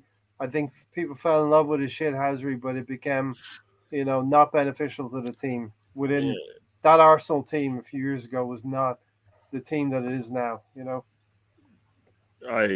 Yes, his performances aren't where we want, but that's what your coach is supposed to be able to get out of you, and maybe he's just never going to be able to get that out of him. But he definitely has the talent there. I Yes, mean, the France the team thinks talent. he does, and that's why they're playing him. I But mean, right? some So people were saying his temperament was bad again tonight. I didn't see him play, but people were saying this. I mean, I didn't see him specifically stand out like negatively like that, but I saw him out there. I mean, we've got. I mean, like I said, I believe he's still a young player, right? So I think there is talent in there. I don't know. Maybe we'll never see it, Yeah. but I, there's I definitely talent in predict there. I predict that his career trajectory be very similar to Mario Balotelli. There may be a player in there, but he'll just go from club to club, and he'll have managers that would the only time that, and after a while, it'll be he'll only go to clubs because the manager's like, oh, I can tame the tiger in there. I can do it. I can tame him. I know how to handle him, and he'll bring him in. And after like a period of time, he'll be like, ah, fucking hell, I can't tame this guy. He's going to have to go Yep. because he's Yeah. doing all this weird stuff outside of the game, let alone on the pitch, and he's going to be everywhere. You wait and see. No, I hear you. And you know what? The way that Arsenal's going and what I'm seeing, at least from what City has done, City should be able to bring in a player that can play for them immediately. There's no need for them to bring in a player that needs to be vetted, right? Not the way Pep Well, plays. He knows exactly what type of player he needs. He knows exactly what kind of mindset they need to be in. He knows all those things. He's been doing this a very long time, all right? He should be able to bring in a player and right away they should be able to be performing for him, right? We saw that from Liverpool. They bring in Diaz and he's giving them exactly what they want, right? mhm. That's the player evaluation that you need. Whether Pep's been around too long and that's why it's a little different, and Klopp's coming from a different kind of situation, being at Dortmund, and they do things a little bit different. But Yeah. that's what you want, right? You want to bring in a player who's going to perform for you immediately, or else what's the point? You're already one of the top teams in your league. If they can't perform, if they can't give you as much as you want, like Grealish should be a lot better than what he is, I believe. What In most was people's he eyes, gonna? right? Was he gonna take Sterling's place, Gary? I Is don't that care who he's what. If fighting you're for? going to bring him in, he needs to be able to perform and give you something, Yeah. right? He needs to be. They should be able to, just like when I always say we go back to Liverpool. Liverpool brought in Jota instantly. He performed for them, right? We saw that firsthand and we hated Mhm. it, right? Remember that? He came Yeah. in 20 minutes and basically punished us for it, Yep. right? That's what you expect to get when you're at that level and you're a top club. You bring somebody in, they perform for you right away because you know exactly what they fit the hole. There's a gap on your team, and you fill it, and the guy goes out there and performs. That's what you expect to see from the big time squads, all right? We're not getting that. They didn't get that, and it, I'm just Grealish laughing and Grealish is Grealish to me is he's like the rebel on that team, right? When do you hear about Maybe he's a little bit when of a playboy, Gary. when Maybe you he's a hear little like bit. Kevin De Bruyne out there boxing fights, getting in fights on the street, all this other stuff that goes on? That's not typically of a City player, is it? And Grealish is the Right? avatar. Grealish is the You know what I mean? And avatar on why not? I'm not saying he shouldn't go out. I'm not saying he shouldn't go and do those things, but that is not what City players usually are Yeah, but doing, you right? can't blame Grealish, right? He only does those things by the order of the Peaky Blinders, so there's not really much you can do about it. But I'm just laughing because BX Gunner said that Guendouzi's ego grew quicker than his hair. Yeah.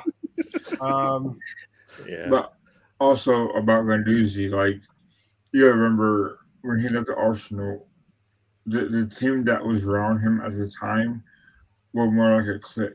Like you saw Aubameyang, you saw Mustafi, you saw Ozil, you saw all those players Yeah. that really caused trouble in the dressing room. You know, they're all laughing and giggling, And to me, I think Guendouzi caught on to that, and I think that's why he acted the way he did because he got away with it with Emery. So there was no structure there at that time.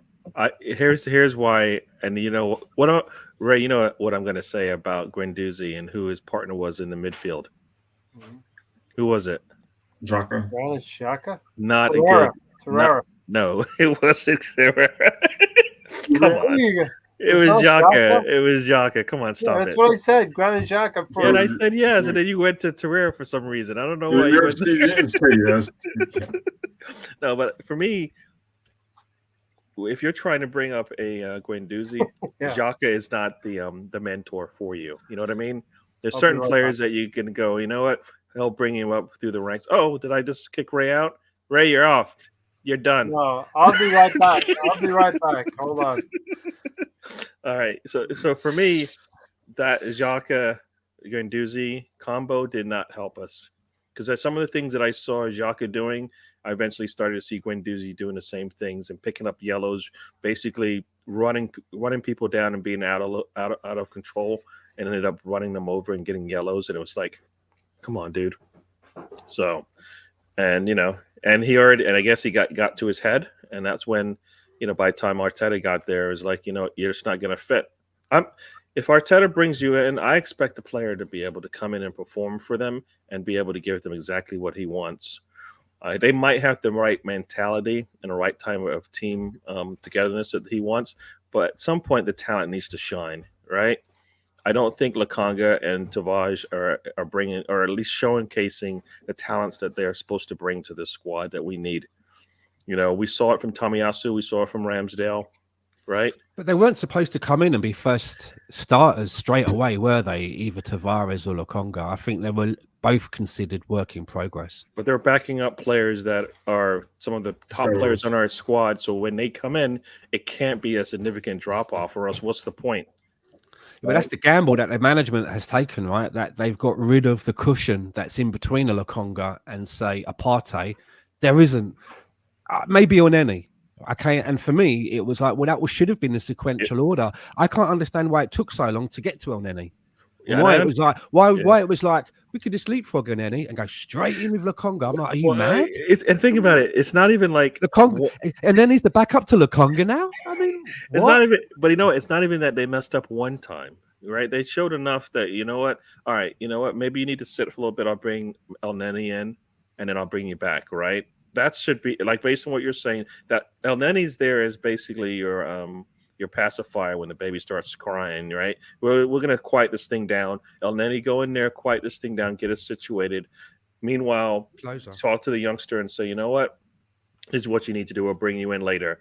And for me, that's what should be going. That communication should be going on all the time. So when Tavares comes off the pitch, he knows he's coming back in at some point in the near future, and it's not it might be a problem for us because we don't know that conversation's going on, but that should be the way it goes. If that's your future, right? If Tavares is your future, which I don't think he's a future at a right back for Arsenal, right?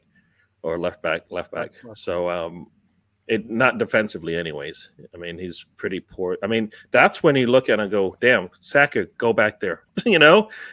When you see that, you're like, Saka, go back there. I know at least you're going to be in position. They're not going to be able to run on the inside of you because you're going to positionally put yourself in a situation where that doesn't happen, and that just squashes that whole opportunity from the opponents. So, that's when you're like, you know what? Sometimes you might have to do that, but we had options, like you said, and we let some of them go.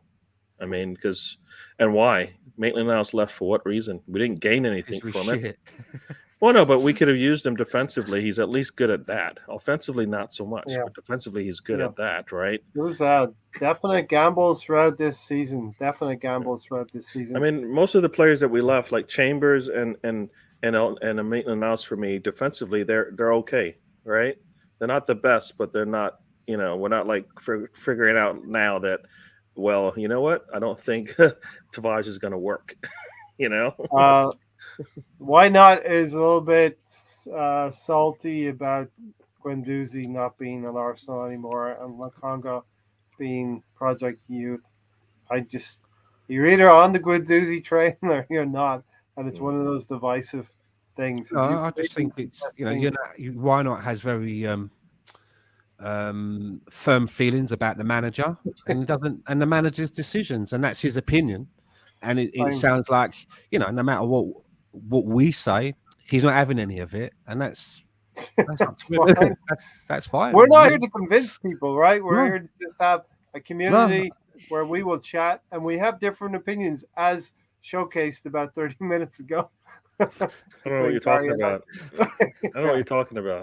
190 million Lukaku and Grealish to ride the bench. This has been us in previous years. Don Juan has said, yeah, Emery and also that is mad when you think about it, isn't it? 72 Lukaku million. and Grealish, the amount of The fucking cuckoo. cheddar. Is that right? Did you say that? Were you Lukaku. thinking? the amount of cheddar that's been spent on them two, and they can't even get on the pitch, man. I mean, we thought we were bad at Nicolas Pepe, right? Yeah. At least we've had a little bit out of him. Yeah. They're not getting nothing. We've done. If you rolled Saliba and Pepe together, that's 100 million.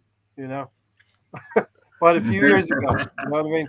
But Saliba, I don't who's think that? Who's Saliba? Yeah, exactly. What are you talking about now? William. I don't know how you can combine Saliba and.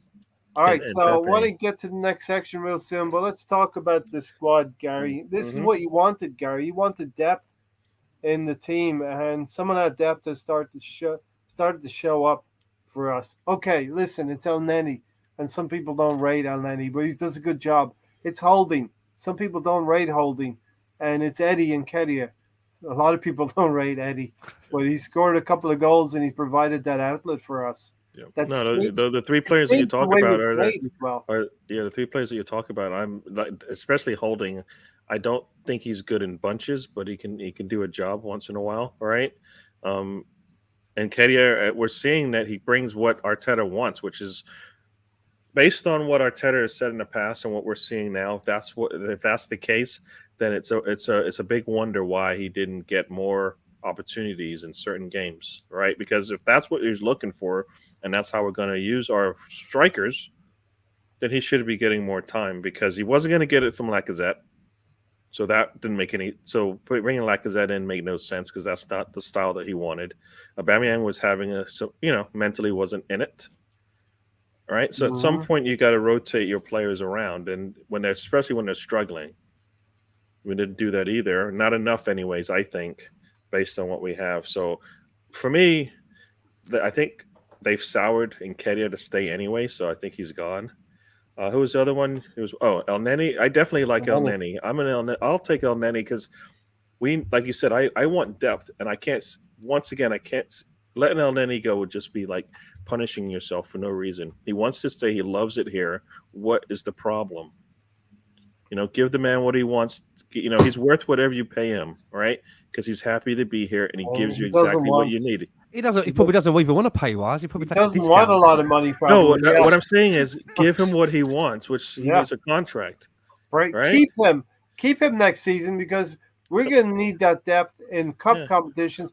We're going to need that depth for lower level teams in the league. Because we're going to have to devote some of our. We can't play in four basically four tournaments and not go to our 20th and 25th player. We can't. We have to be able to be that deep, I believe, for us anyways. It may the quality might not be there compared to the other squads, but we need to be able to say, look, he needs to be able to say, I'm going to pull out 4 or 5 of my starters. They're not going to play this game and still feel comfortable when he looks at the bench. He can't do that right now. But we're in a place where, the reason that players are called backup players is because they're backup players and they're not first starters.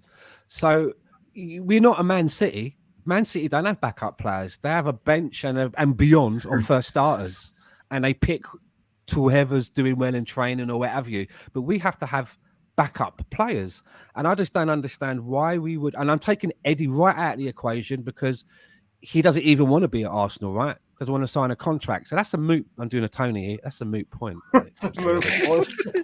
We can't get away from Tony. No. As much as you try to get away from him, he's always there. he haunts this show. Even if he's not here, he's haunting it, right? But you look at the other players like El Neni and Holding, they may not be the people that we want starting every single week in the league, but they are good enough to be backup players. When they come in, they work hard. You don't see them coming in and strolling around and doing an ozil, for example.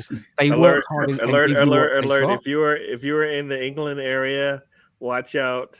Looks like Guna Boy Dazer Darren has passed his driver's test, so he will be. He's mobile. Azza Uh-oh. is mobile. Uh-oh. Watch out! Congratulations, Darren. But Yeah. watch out Congratulations, those on the Daz. road. But, Congratulations, but Darren. with these two Good to players, see you back. with Elneny and Holding, to me they're the perfect backup players of what as we need backup players, not Grealish's, right? Because they stay in their lane. They don't keep knocking on the manager's door and saying, "Why the fuck aren't I playing every week?" They're happy to be at the club. They've always got smiles on their face. They never come into the team and have a face like a smacked ass, do they? It's obvious that the rest of the squad appreciate them for what they are. And why would we, as we're in the middle of rebuilding with much bigger problems, want to make the problems even worse by saying, well, we're getting rid of them too, because they have to be replaced as well. They are good enough to be with us for at least another season and maybe a little bit beyond. Yeah. That's, and I would actually say the same for Cedric as well. And Cedric was not a player that I didn't even want to sign. I didn't understand the way that it was all done, but he has showed that he's a backup player. No, he's not going to fight Tomiyasu for a place. That's what players at Liverpool do. That's what players at Man City do. They have players that are fighting for places. We have to have backups, and they are backups. First of all, you know what? The reason why we have an issue is we don't even have a starting 11 still. Yeah, we don't even got. Yeah, exactly. We got don't. First nine. That's the first nine. Strikers, you need a midfielder. Maybe you're right. We've got a first nine.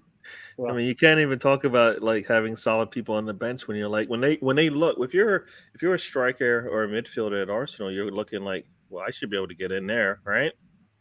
But that striker doesn't score, so why can't I get? I can do the same thing, and I can do a little bit more. I mean, so yeah, I get it. And I've been asking for this for years. Can I please just get a starting 11? Let's build on that. We're getting there, Gary. We're getting there. Hold on, Azza, put in the chat box what motor have you got? It's not back in my day. Like your first car was like a Cortina Mark 1 or a Vauxhall Viva. So tell us what your motor is. I think it's brilliant that Darren has stopped by to give us some good news. So everyone else in the chat box, give us something good. Give us some good news. Tell us something good in your lives is going on. I got a beer. Says, look, car equals birds. Tavares been him. Listen, I think we can upgrade it. Remember, back in my day, you get an XR2. Remember them, the XR2? Darren's taken, so I'm not sure that's going to personally work unless he's decided. Yeah. Personally, Stan, I think I could upgrade on Cedric myself, upgrade on Eddie and Kedia, let him go. Keep on. There is nobody outside the first 9 plus I guess either ESR because he comes off the bench right now that you can say, all right, we will miss them if they're gone, except for like El Neni and Holding. All right. Yeah. Everybody else can be replaced. Yes. Even though it makes no sense for Laconga and Tavares to come in because they are so young. Is Cedric that bad? Is he worse than a backup player? I don't get me wrong. When he first remember when he came in, right? He scored a goal in his debut, and then when I saw him after that, he looked absolutely toilet. But when he came in, they were like, "Well, the good thing about him is he can play on the right or he can play on the left." And we've been linked with this. We've been linked with this young fullback player. His name's just flew out of my head. Bologna. From Bologna. Is it Richie? He's a Scottish player. Yeah. Yeah. And again, we've been sold the same thing. He can play at right back or left back. That's right. And I'm like, but we got one of them. We've got one of them, and he's young. He's and Cedric's not excellent, but I think that in Cedric covering for Tomiyasu, I think he's been okay. And that's what backup players are. They're okay. So I don't understand why we would want to get rid of Cedric now and then fuck around trying to bring in someone else when we've got all these other positions that really need it right now. Okay. I kind of feel like Cedric wants to go. Because he can see that he can actually play. He can actually play this thing called football, and probably wants more. I believe he wants to go.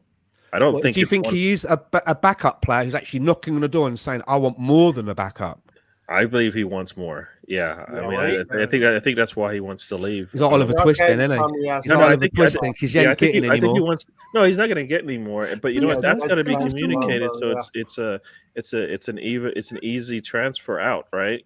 Because the player wants more time, and Arteta's like, I Tomiyasu is our starter. Sorry, that's just how it works, right?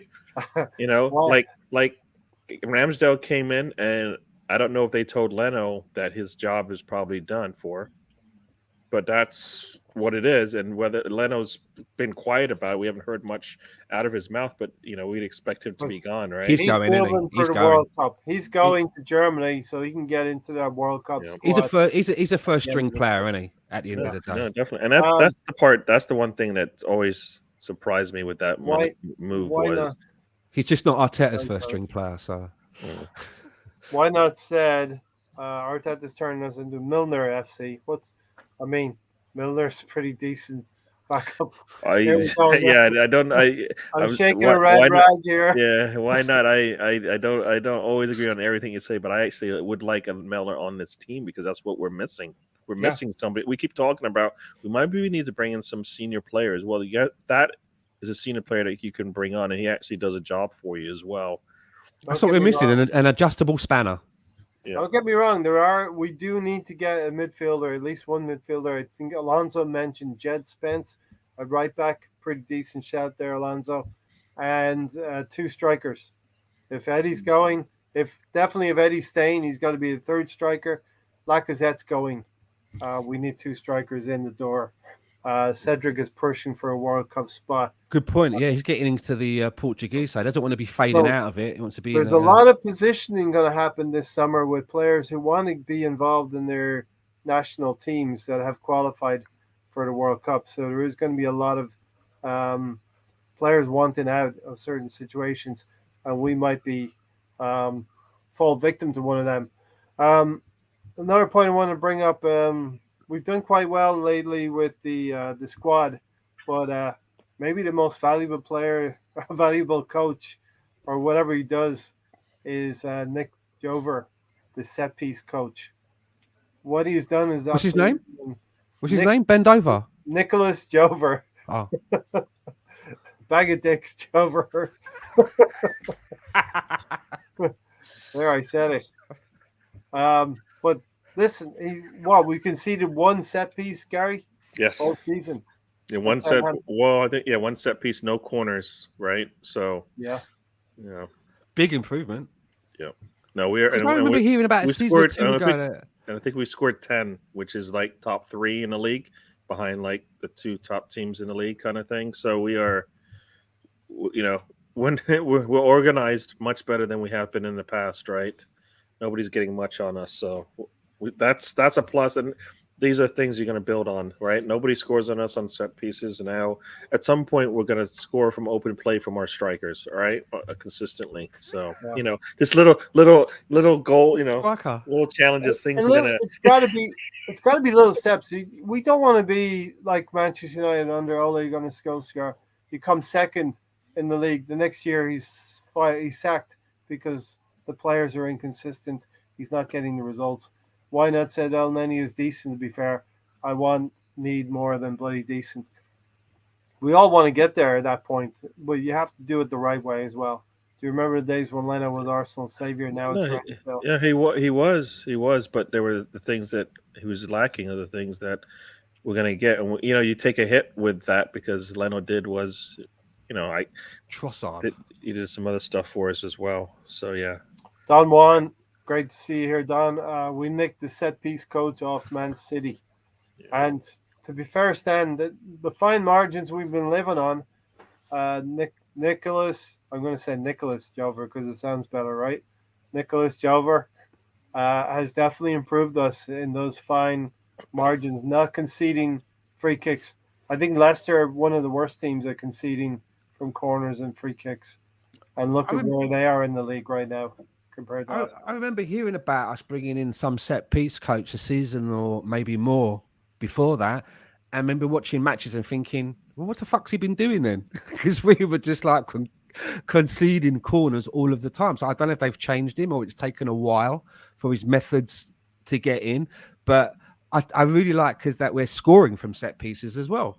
And the Gabriel header, that was just bold-esque, wasn't it? When they do that, it's like a backward header, it skims off the head and you do it backwards into the net.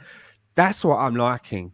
That we have a threat. As I'm, for many seasons now, every time we got a free kick, that was toilet break for me. Oh, nip to the toilet or put the kettle on or empty the cat litter tray because nothing ever happens.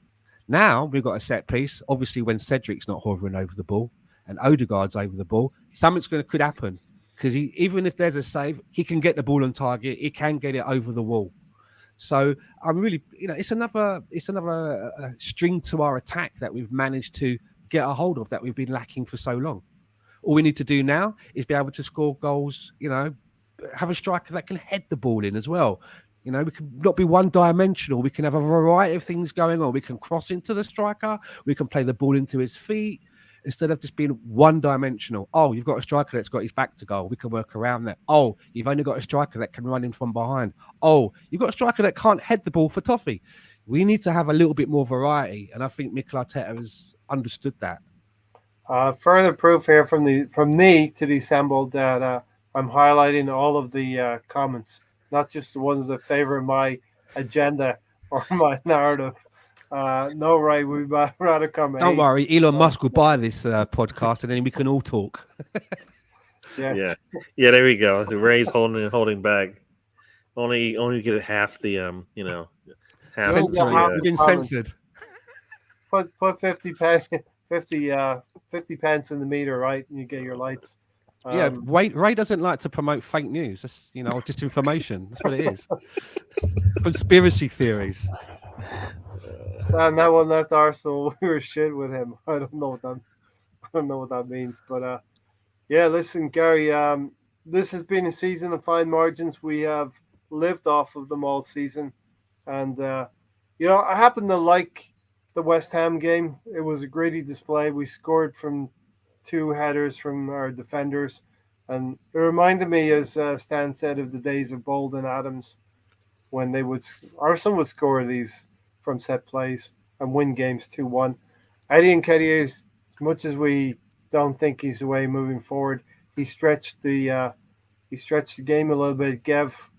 I think it was Zuma, a lot to think about, and really West Ham didn't have any clear-cut opportunities against us. Yeah, it's easy to defend when you're not there in the box, right? If you're a center back, you don't have to look. You're looking for the striker, and he's at midfield. You're like, this makes it easy. So when they're attacking your back line, and that's we used to see some of that from Aubameyang, right? And when he was feeling it, he would be running at that back line over and over again. Yeah. And things would sometimes open up for him. So yeah, and if that's what Arteta wants, at some point, are we going to be able to answer what is our pattern of play or whatever they call it? Do we know what that is now? I think your players define your pattern of play. Yeah, but he's bringing in the players he likes. So eventually, it's going to be, this is our pattern of play, because he's picking his players now. He's not playing ones on the bench that don't fit whatever model he wants. So we should be able to see it, right? We should be able to know what it is. It can't change every player, right? I don't think that's what you want either as a manager. I think that's pretty bad. Number comes to big up guys. We should go for Osimhen, Rafinha. Don't tell Mr. Tom that. Neves and Cavani. We haven't seen Lundberg. I haven't seen Lundberg camp around for a while. Yeah. Thanks for dropping in. I like the list. Those list of players are better than what we have on our squad somewhere. So boom. All right. So that's what I want, improvements every time we bring somebody in. Somebody on the bench or somebody that we had before that's better than them. So we continue to keep improving. Eventually, you're not going to be able to improve. You're just going to replace. So why not said near them every Arteta game is gritty, hard fought. Isn't that a good thing though? Norwich, Burnley, West Ham was no different. I don't think you should be having hard, tough matches against Norwich and Burnley. All right, It's just me. I don't know how you feel about that. If you're thinking we're top four, Who have Burnley? When you're playing relegation Burnley teams, give should every be- team a tough game, Gary. If you can find a game that somebody's had an easy game against Burnley, let me know. but you need to be playing. But those games need to be wins and shouldn't. Right. So You know, I think people we've say lived that off of fine margins this season. The next season, it's got to be where we're winning by 2 clear goals. I mean, and that's what you want to see. That's where we want to be, right? So you can't say we're expecting you go into a Burnley and you play them 5 times, maybe one time they get you, right? We're not at that point right now. We're just starting to build onto that, right? Where we can. I'd rather have gritty wins than gritty draws or losses. No, but your squad needs to be so that good as you keep getting better and better that you go into those games and they have to have their best match against you for them to get anything out of it. That's got to be the way forward. Like I said earlier, top 4 is not where we should be stopping. This top 4 is getting us back to where we were 5 and 6 years ago. All of us want to be back where we were in 2004, Stan. Hang on, this one's for the assembled. Hey, it's a request. It's a request. That's why I left it up there. Gary, our style is defensive, freestyle football. Freeform jazz. It's freeform jazz. But you know what? When you say the freestyle, like that's the only way Pepe gets into the squad, right? It's when we don't have a pattern of play that whatever Arteta's asking for, because as you say, chaos. But it's more just we're just got the blinders on. We need to focus on what do we need to focus on? We need to score a goal. Pepe, get out there, because that's all we're going to be doing. We're going to be pushing the ball up the field. When you get it, attack, right? We did beat Norwich 4-0. We beat Leeds 5-0. The first games we didn't, right? I mean, I can't wait. I can't wait to the summer because I really believe that we're going to go big.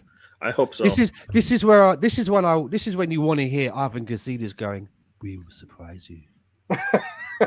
It's going to happen. And you know what? Here we go. I want Edu on his jet ski closing deals and videotaping it and laughing at everybody who said, "You know what? I'm flipping on the jet ski. He's flipping burgers and he's signing Neves, right?"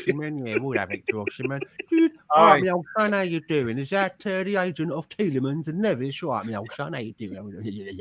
You can do that on a jet ski. Happy days. You're going to go big, man. I think we're going to really be surprised what happens this summer. You know, I would, for me, bringing in Gabriel Jesus for 40 million is a no-brainer because he can play anywhere across the front. He doesn't have to be the main striker. Plus, when the main striker needs a rest, he can do that. That paperwork should be sitting there with a pen at his house right now. Sorry, it should be come in 2 games from now when everything hopefully goes our way and it's a done deal. Well, we're going to talk about. And we're not even talking about Gabriel Jesus being an Arsenal player. It's done, right? We're just waiting for the summer for it to be official kind of thing.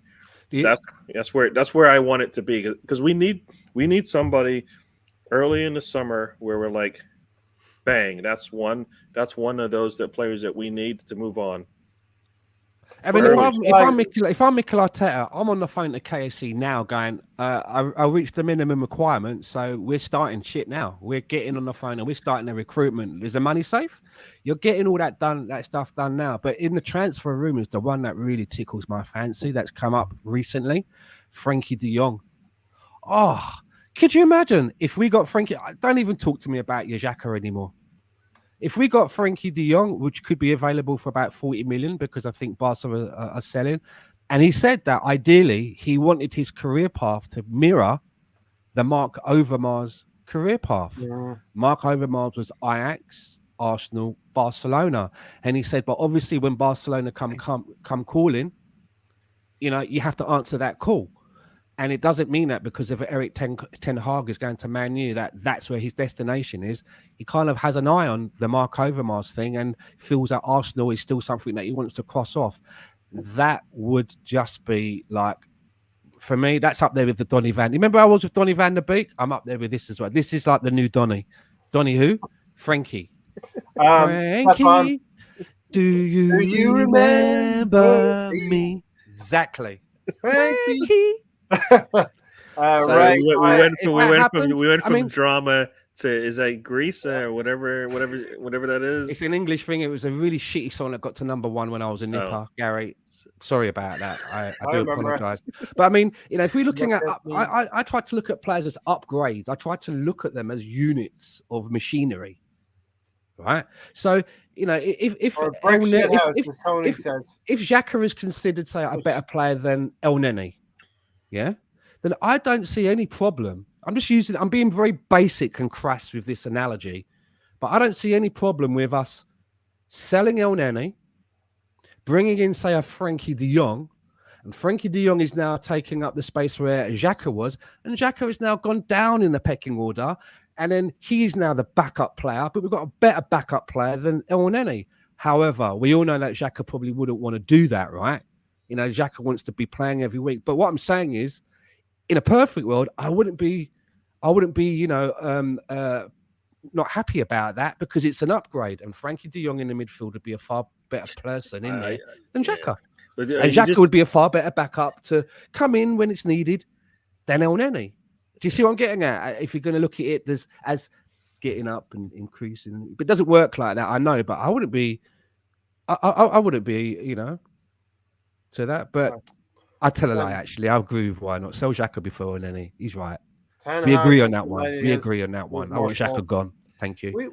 We've yet to see what Ten Hag is going to do with United, and United is really, really. We don't bad. need. We know, and that's the thing. We don't need to wait to see what they're going to do. We just need to go do our business, handle our business, finish our business, complete our business, and let them, because they got a lot of stuff to deal with. I hope we have a very smooth summer where I want to get our signings in the door. Okay? You keep saying this roller coaster, and guess what?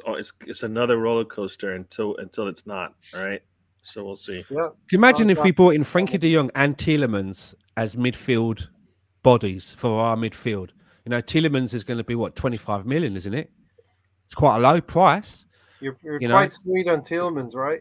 Well, let's look at it. If we were only going to bring in one midfielder and the choices were Tielemans and, say, a Neves, as much as I like Tielemans, then I'd have to go for Neves because he has the experience.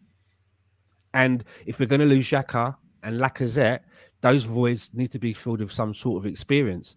If you can bring in a Frankie de Jong and either a Neves or a Tielemans, and obviously Tielemans would be cheaper than the Neves, I think that would be, can't even find the words. Why not instead sell Xhaka before El Neni? What does scare me is Granit Xhaka looks like he's playing nice. He's ingratiated himself with the club a lot more. He seems to be gelling. He's talking about Odegaard, talking to him up as a club captain. He's talking like he's going to still be here. You know what? We cannot fall for that, man. You cannot fall for that. That's called the rope-a-dope, right? That's called the rope-a-dope. He's got the hand up here, and boom, he's got you looking over. You're looking over here, and he's gonna. Nah, we know what he is. He's not gonna change. He tells us this. But he tells us I'm not all changing. Of the things that scare me, Gary. He's saying, and you remember you talk about your ratio thing, and we've got 4 more games, and hopefully it doesn't come to fruition, right? Yeah. But we know it's there, and he says that's just what I do. Yeah. If we don't put more pressure on him, meaning we don't bring somebody in that can actually take his spot, we'll be back. How was the NASCAR? All right, Alonzo, you're watching NASCAR, aren't you? You sly dog. He's giggling. We always lose into NASCAR. Yeah, we're number 2 in his pastime list. Arsenal, right? Is that Martin True? What did I say? Martin Trudeau. Martin Truex. There you go. I didn't want to say it wrong, so it's like Granit Xhaka, the True X. Junior. True X. Junior. Martin Truex. Is he related to Granit Xhaka? No, he's related to Martin Truex Senior.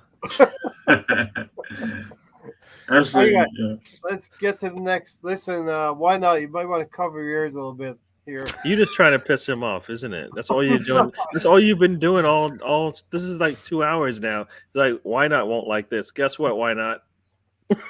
Yeah. He enjoys the reports in the newspaper in the morning of how an Arsenal supporter listening to a podcast was found stuck to the ceiling and couldn't be scraped off. Why not enjoys the banter, okay? He believes what he believes. We believe what we believe. But what's undeniable, Gary, is that Mikel Arteta's been open to making the culture change, open to bringing in our former legends to meet with our players. We've seen that, right? Has he? Yeah. Who's he Bergkamp brought and in? Henri were there talking to Oh sack yeah, at the match. Yeah, Neil Smith Rowe. They So had him I thought it was people made the and company that Silver were too, coming in right? to It's do Silver that. and somebody. It was like 4 players were in that same day. I think it was four And this players. can only Jez Lehman was also there too. Who was it? Jez Lehman. Yes, yeah. Yeah, So I think it was like 4 players that were in. It was in a picture show with the youngsters there, right? So Milsher, Fro, and Saka. so what's undeniable is Arsene Wenger would not have done this, Gary. Wouldn't he? No. Arsene Why? Wenger, he never brought these Brought- legends back. Yeah, he did. He brought back Henri. I think he brought back Sol Campbell. Yeah, but not to be part of like Robert a Pires random was club, like not he's to be- still the caretaker. The janitor, You can't get into the gym without Robert like letting Hello, you Mr. in. Perez. Can we have a broom? We spilled something in the gym. He's like, there you go, but bring it back. Bring it back. El Neni is going to be the new Perez. He just won't leave the club. El Neni will just be there. New Him caretaker. and Perez will be hanging out. Sat in the caretaker's office, drinking coffee, talking about the old days. It's like the two old. It's like the 2 old guys in the Muppet Show, up in the stands making fun of everybody. Din. You know, I just feel that Arsene Wenger would have been reluctant to do these kind of things. You know what I mean? So what Arteta's trying to do, I think, he's trying to make the connection from the players to the crowd. Can I just And say something? unity. Do you know, I read it from Arsene Wenger just yesterday about when players decide to leave the team. He said when players like Fabregas, the younger players, you know, a Nasri, for example, or Fabregas, whatever, a Van Persie maybe even, and they want to leave the team, he goes, there's no way that they will ever come back. They're not coming back. You know, when there was all that talk when Fabregas was available again, and obviously we had the first refusal on him. He said no, because he wants his younger players that are at the club at the moment to see how it is. He goes, players like Thierry Henry, he goes, it's different. Because it's a little bit different for somebody like him, because he was a little bit more older. But when young players leave before they've reached their full potential with us, they're not coming back. Yeah. Arteta should put back what he tore down, the Dosser. He took down all the historical and title-winning pictures of Colney. Another reason why I want Arteta Did he? sacked.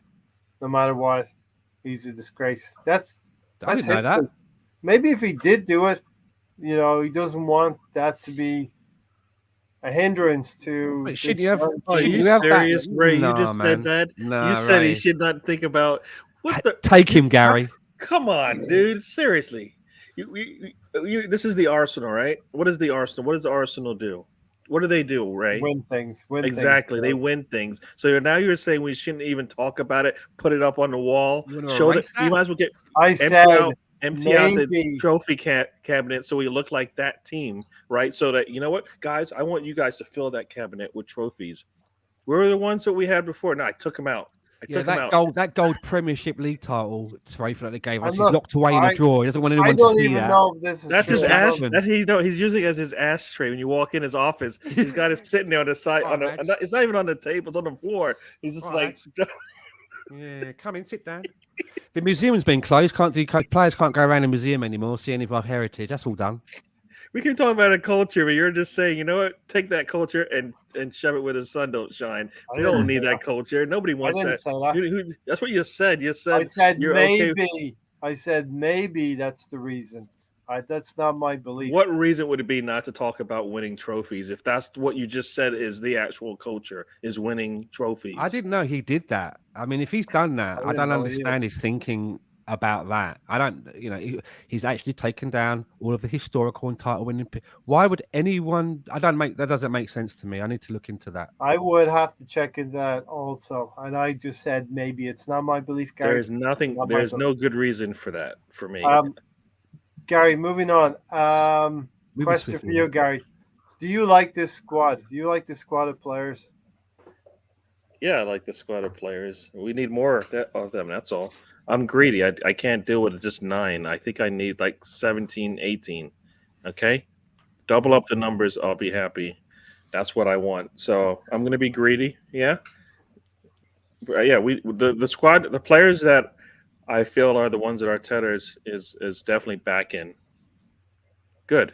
We Yeah, need more of great that. news. We need a lot more of that. Yeah. So Stan, if we like these players as fans, I think the rest of the players like the team. What I'm getting at is there's a unity here. We're starting to bring together a unity between the players themselves, the players and the fans within the stadium. Hard work is coming into play. There's buy-in. Are you Well, liking what I'm saying? I was under the same impression as you. I thought that that side of things was galvanized and seemed to be, really improving, which is why I'm surprised that they're bringing in an outside consultation company called People. All right, see you later, Alonso. Um, so they're I'm bringing coming in down next. You better come back. fuck no, fuck you. Yeah. Why? If they they bring in this outside company, this consultancy called People Made to look at all of those elements that you've just mentioned. And that surprises me. I know we spoke about this briefly before, but you've piqued my interest in it again. I don't get that. I don't understand why we're paying to do that. We've just talked about some of our legends being at matches and being around a team.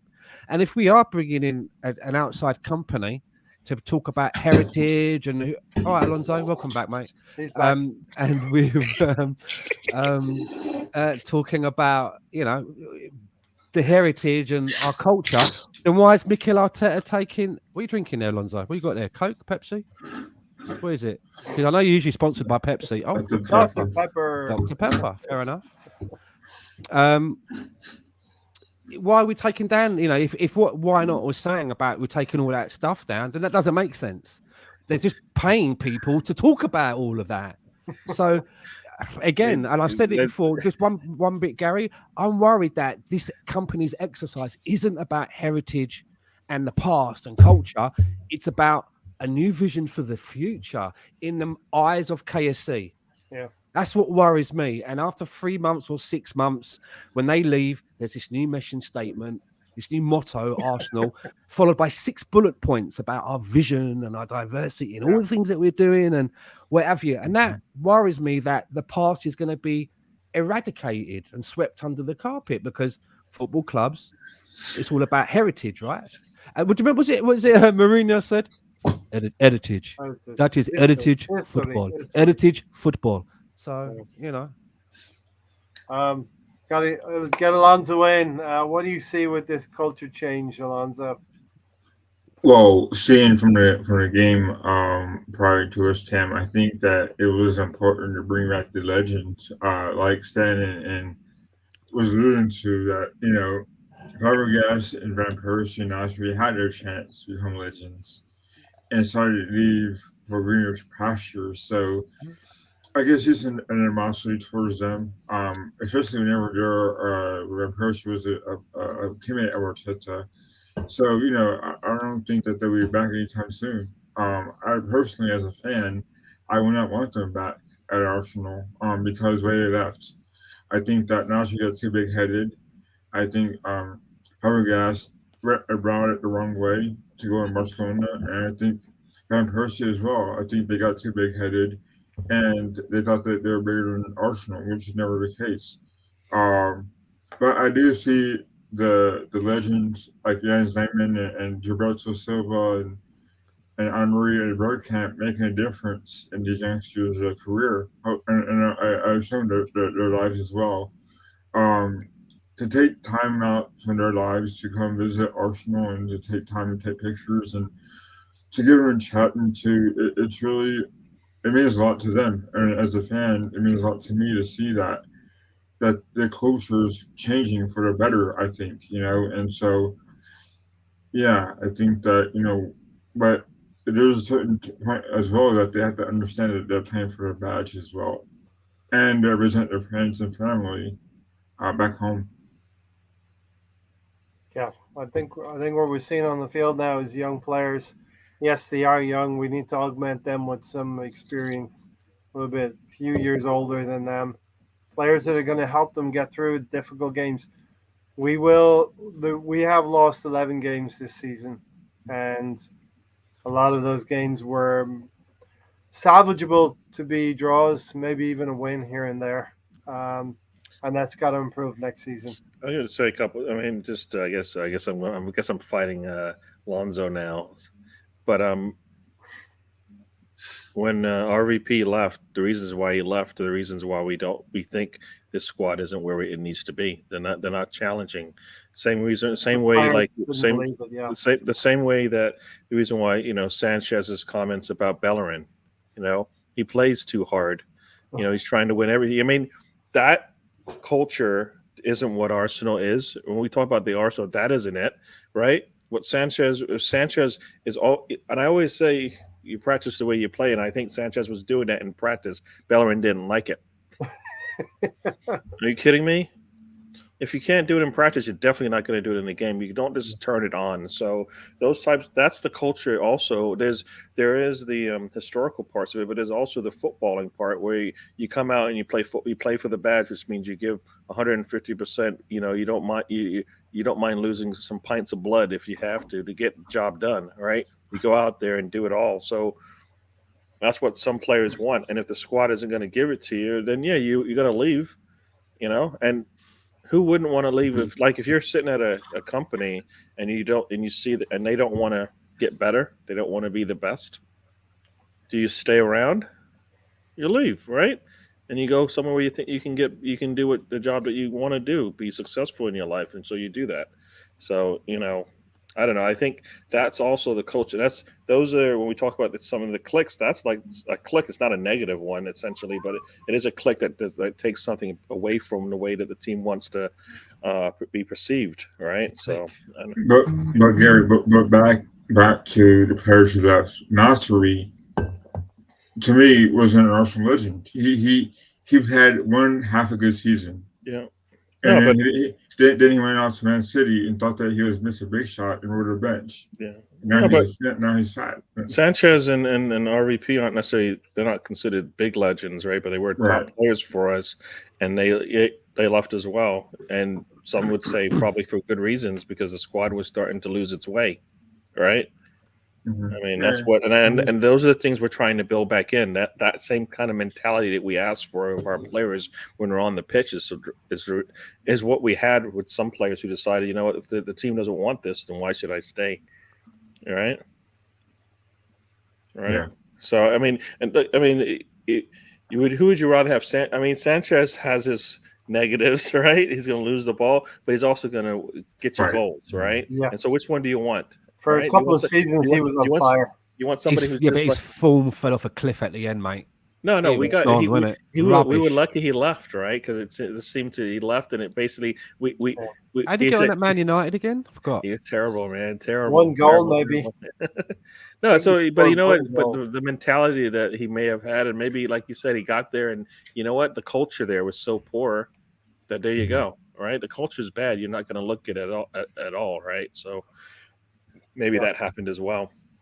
And Yeah, if you're at the end of your days, it doesn't take much for you to just definitely lose your way, right? Mm-hmm. He's not the player he's going to ever be. He basically we got him at the right time. We didn't have enough around him to get the best out of that situation. I think we've gone from a situation where maybe last season, if the fans were in the stadium, as Tony says, Arteta would have gotten bad receptions, booed a lot. But definitely, it's not the case now. Things are going well. I think we probably over exceeded our expectations so far this season. But I know Gary's not a fan of the new song that's doing the rounds and bringing that into the stadium. You're not a fan, right, Gary? I don't know all that stuff because I guess I haven't lived it, so I can't. I it's heard hard that to song get it. yesterday for the first time. I was on Guns and Yellow Ribbons, and they Mhm. played that. Is that the guy at the piano talking about living in Lewis London? Yeah, Lewis Dunford. yeah. It's right. not for me, mate. Do you know what I mean? It's a bit fucking grim, isn't it? Not for me. They were playing it on the thing, and they were like, "Oh yeah," and I said, "Stan, what do you think of it?" I was just like, "Nah, mate." Stan, do we need maybe if Sounds that's not the depressing. song- I'm going to come up with a Stan rap. I told him on the show yesterday. I said, listen, that's rubbish. All right. I'm going to come up with a Stan rap. Leave Let's it to hear it me. then. They'll be scratching. I ain't done it yet. They'll be scratching and beatboxing. Who knows? I haven't come up with it yet. But, it'll probably start off with something like I said, a hip hop. A hip hop. Probably start off like that, right? Because that's my era. All right. So listen, why not so happy about it, right? North London forever. LOL. Do we need some kind of song? If that's not the one, Stan. Do we need This is what? Stop! Come on! Can we just play some damn football, please? Play some football. Put a guy down on the ground when he's being, when he's doing the wrong thing. Put the ball in the goal when you need to. I think we should go one better, right? Well, one better. Each player comes out one at a time, and they each have a theme tune. And there's pyro and fireworks and that. There's and we see like on the screen a compilation of their goals or tackles or whatever it is. And I'm going the wrestling route because they basically play wrestling songs in half. You've noticed that after every half time they play a wrestler's theme tune.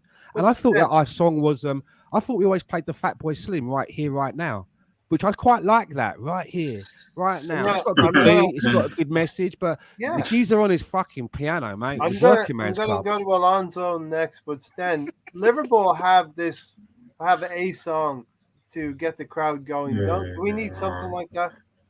I mean, it works, right? West Ham have got Bubbles, right? They've got Big Forever Blown, and they work, And the one that really makes me laugh is there's a couple of teams that have the theme tune to Z Cars. I remember watching that as a kid, and I don't get it. I'm like, why are they playing the music to this black and white fucking TV show about police? Two of them. There's another one that has it. There's another team that has it, and I don't get it. Maybe we should have the theme tune to the Sweeney or Starsky and Hutch. That's better than Z-Cast. It's a much better police show. Or Miami Vice. I mean, where's it all going? I quite like Right Here, Right Chips. Now. And I quite Chips. Yeah, that would work for me. I don't need to know all this singing stuff. I just need to be I want to be cheering for 90 minutes because we are playing some good football. Yes. That's what I want. And that's before the 90 minutes, Gary. Can't we have the Vince McMahon theme tune? No chance. No chance in hell. Well, goddamn, get Michael Buffer to come out, right? Let's get ready. What about the Love Boat?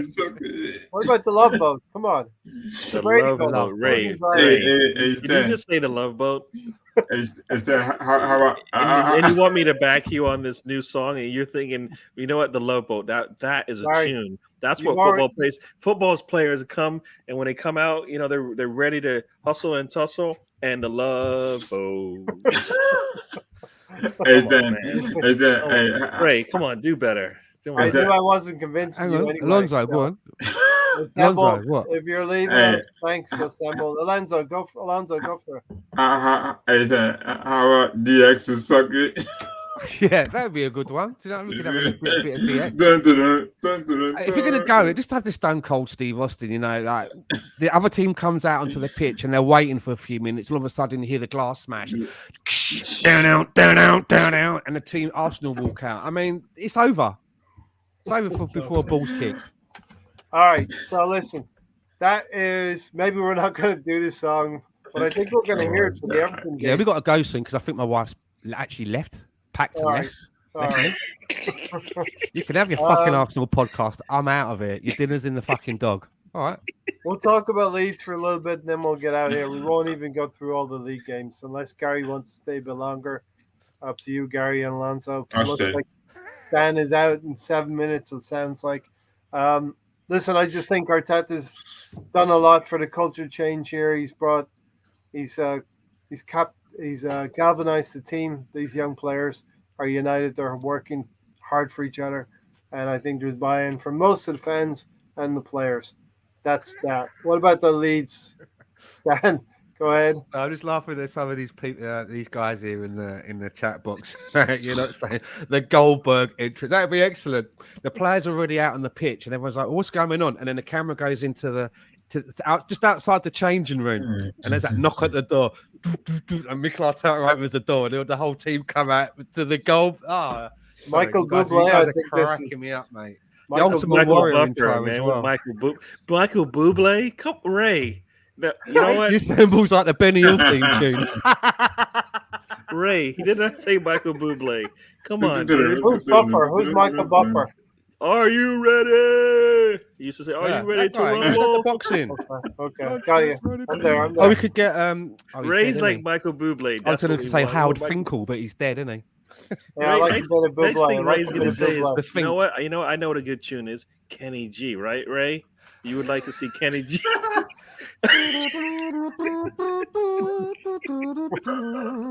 Oh, great. Oh, JC. that's the players coming out with like tuxedos and cocktail glasses. Who's the other long-haired guy that does like Yanni. Yanni, there you go. Yeah. That's Ray.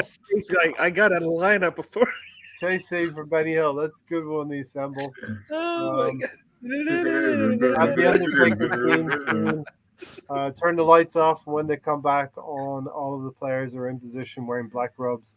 And then See, now that's- each of our the lights come on, and each of our players is standing behind one of the opposition's players behind them, like the Undertaker waiting. That'd be. Weird Al. And you've got Mikel Arteta with an urn going, "Oh yes." Paul Bearer. Yeah, I got You got Leno, My wife has left. Leno's in the goal, and he comes out like the Undertaker, right? Just comes up out of out of the goal, and you're like the Undertaker, you know. Oh, there you go. All right, we'll do another 10 minutes, Stan. Okay, you getting hungry? I'm starving, mate. Need a bit of nose bag. All right, 10 more minutes. Gary, psychology going into this weekend. We need a Spurs defeat or that team to be defeated. No. We need to win. I don't care what they do. We need to win, and then like we might go in that game knowing that they lost or they won, but it doesn't matter. We need to win. If we win out, it doesn't matter, right? Yeah. We just win out. It doesn't matter. We win 2 and they lose 2. It's over. Will goal difference start to even up, Gary? Don't care about that. We just need to win.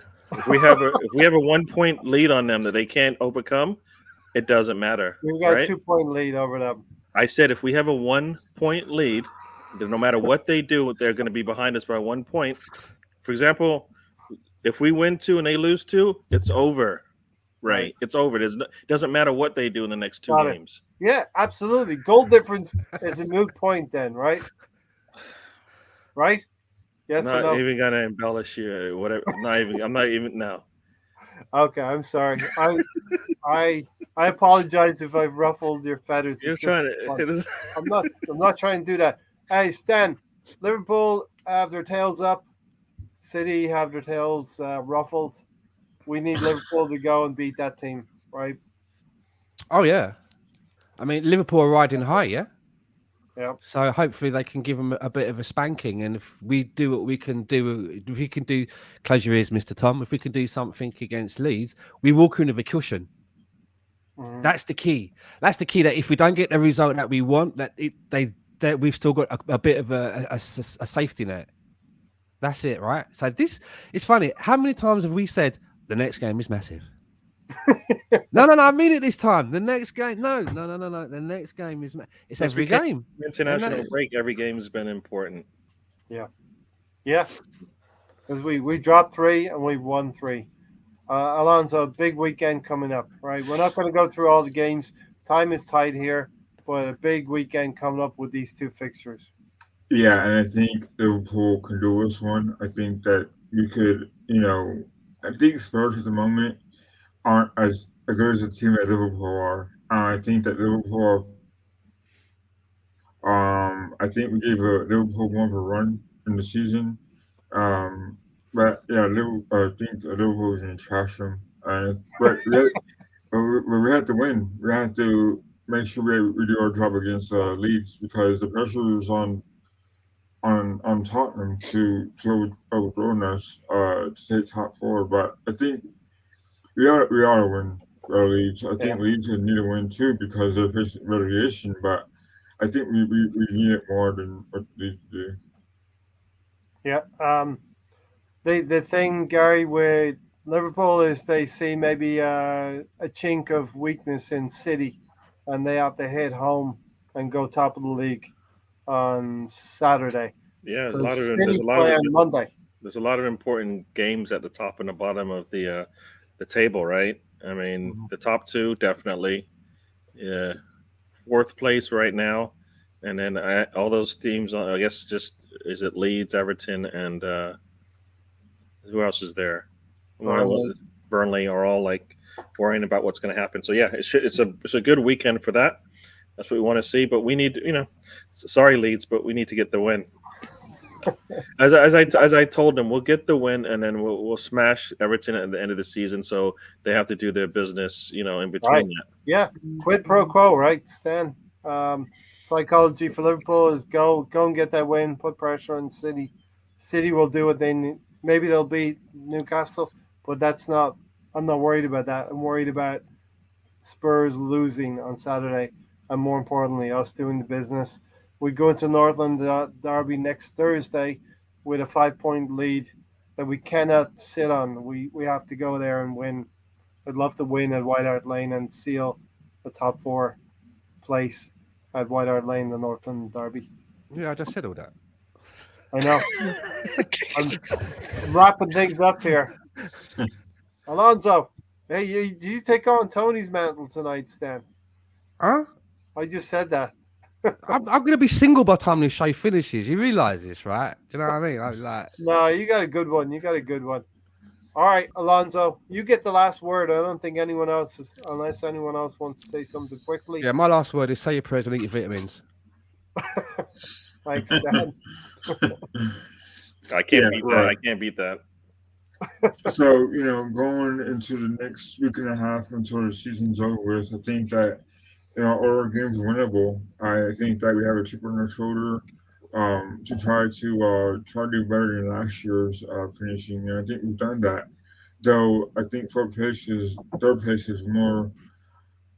Fourth place is more manageable, but third place is even higher than that. I think that at Chelsea are on the wrong side of things. I think, the Spurs, the scum, are absolutely.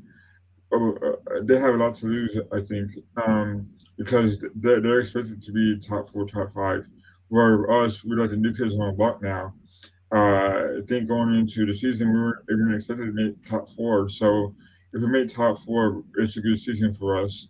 Um, as that said, we shouldn't give up. I think that Arteta should just talk to the young kids on the team and say, hey, this is ours to lose, and give it a go. I think that's the worst you could do is just finish sixth. But we should always aim higher, or they should always aim higher because we have the talent to do so. Um, a lot of teams aren't blessed with having young talent like ours. So we should just go at it and just give it a go and see what happens. Yeah, give it a go. Listen, we've come this far playing good football. We've been consistent throughout the season. Let's go and get 3 points. More importantly, I just want to and disagree with Alonso though. At one point before we go, he said that we're kind of like the new kids on the. He said that we're kind of like the new kids on the block. I disagree. I feel that we're more like the Backstreet Boys, but that's just me. Well played, Sam. we didn't talk a whole lot about Leeds. I think they'll bring a lot of energy, but we will have a pre-game show on Sunday. So come on in and join us then. We'll chat about it. Alonso, thanks for joining intermittently tonight in You got between it. NASCAR. Martin True X Jr., right? Junior. Yeah. Not Martin Truex. Martin Truex. Right. Stan, thanks for being hungry for us. No problem at all. I'm just gonna go off now and sign my divorce papers. No, you'll be all right. I'm going to feel really, really bad. I'm joking. Yes. I'm pulling your leg. Like I Gary. said, as usual, love the footy chat with you guys tonight. Great job in the chat box, man. You guys were cracking me up in the chat box tonight. As usual, top marks to everybody. Look at that. I get some plaudits Top from the marks assembly. from There you go. everybody. Thank you. And, Ray did okay today. So Oh, Yeah, it wasn't bad. he's all right. All right. Thanks, everyone. All Thanks, right. Gary. Let's get out of here. all right, everybody. 3 Good night. points on the weekend. I'm going to read some through the comments afterwards. Thanks for joining us. Yes. Come Thanks, on, guys. Gunners. Up the Arsenal. And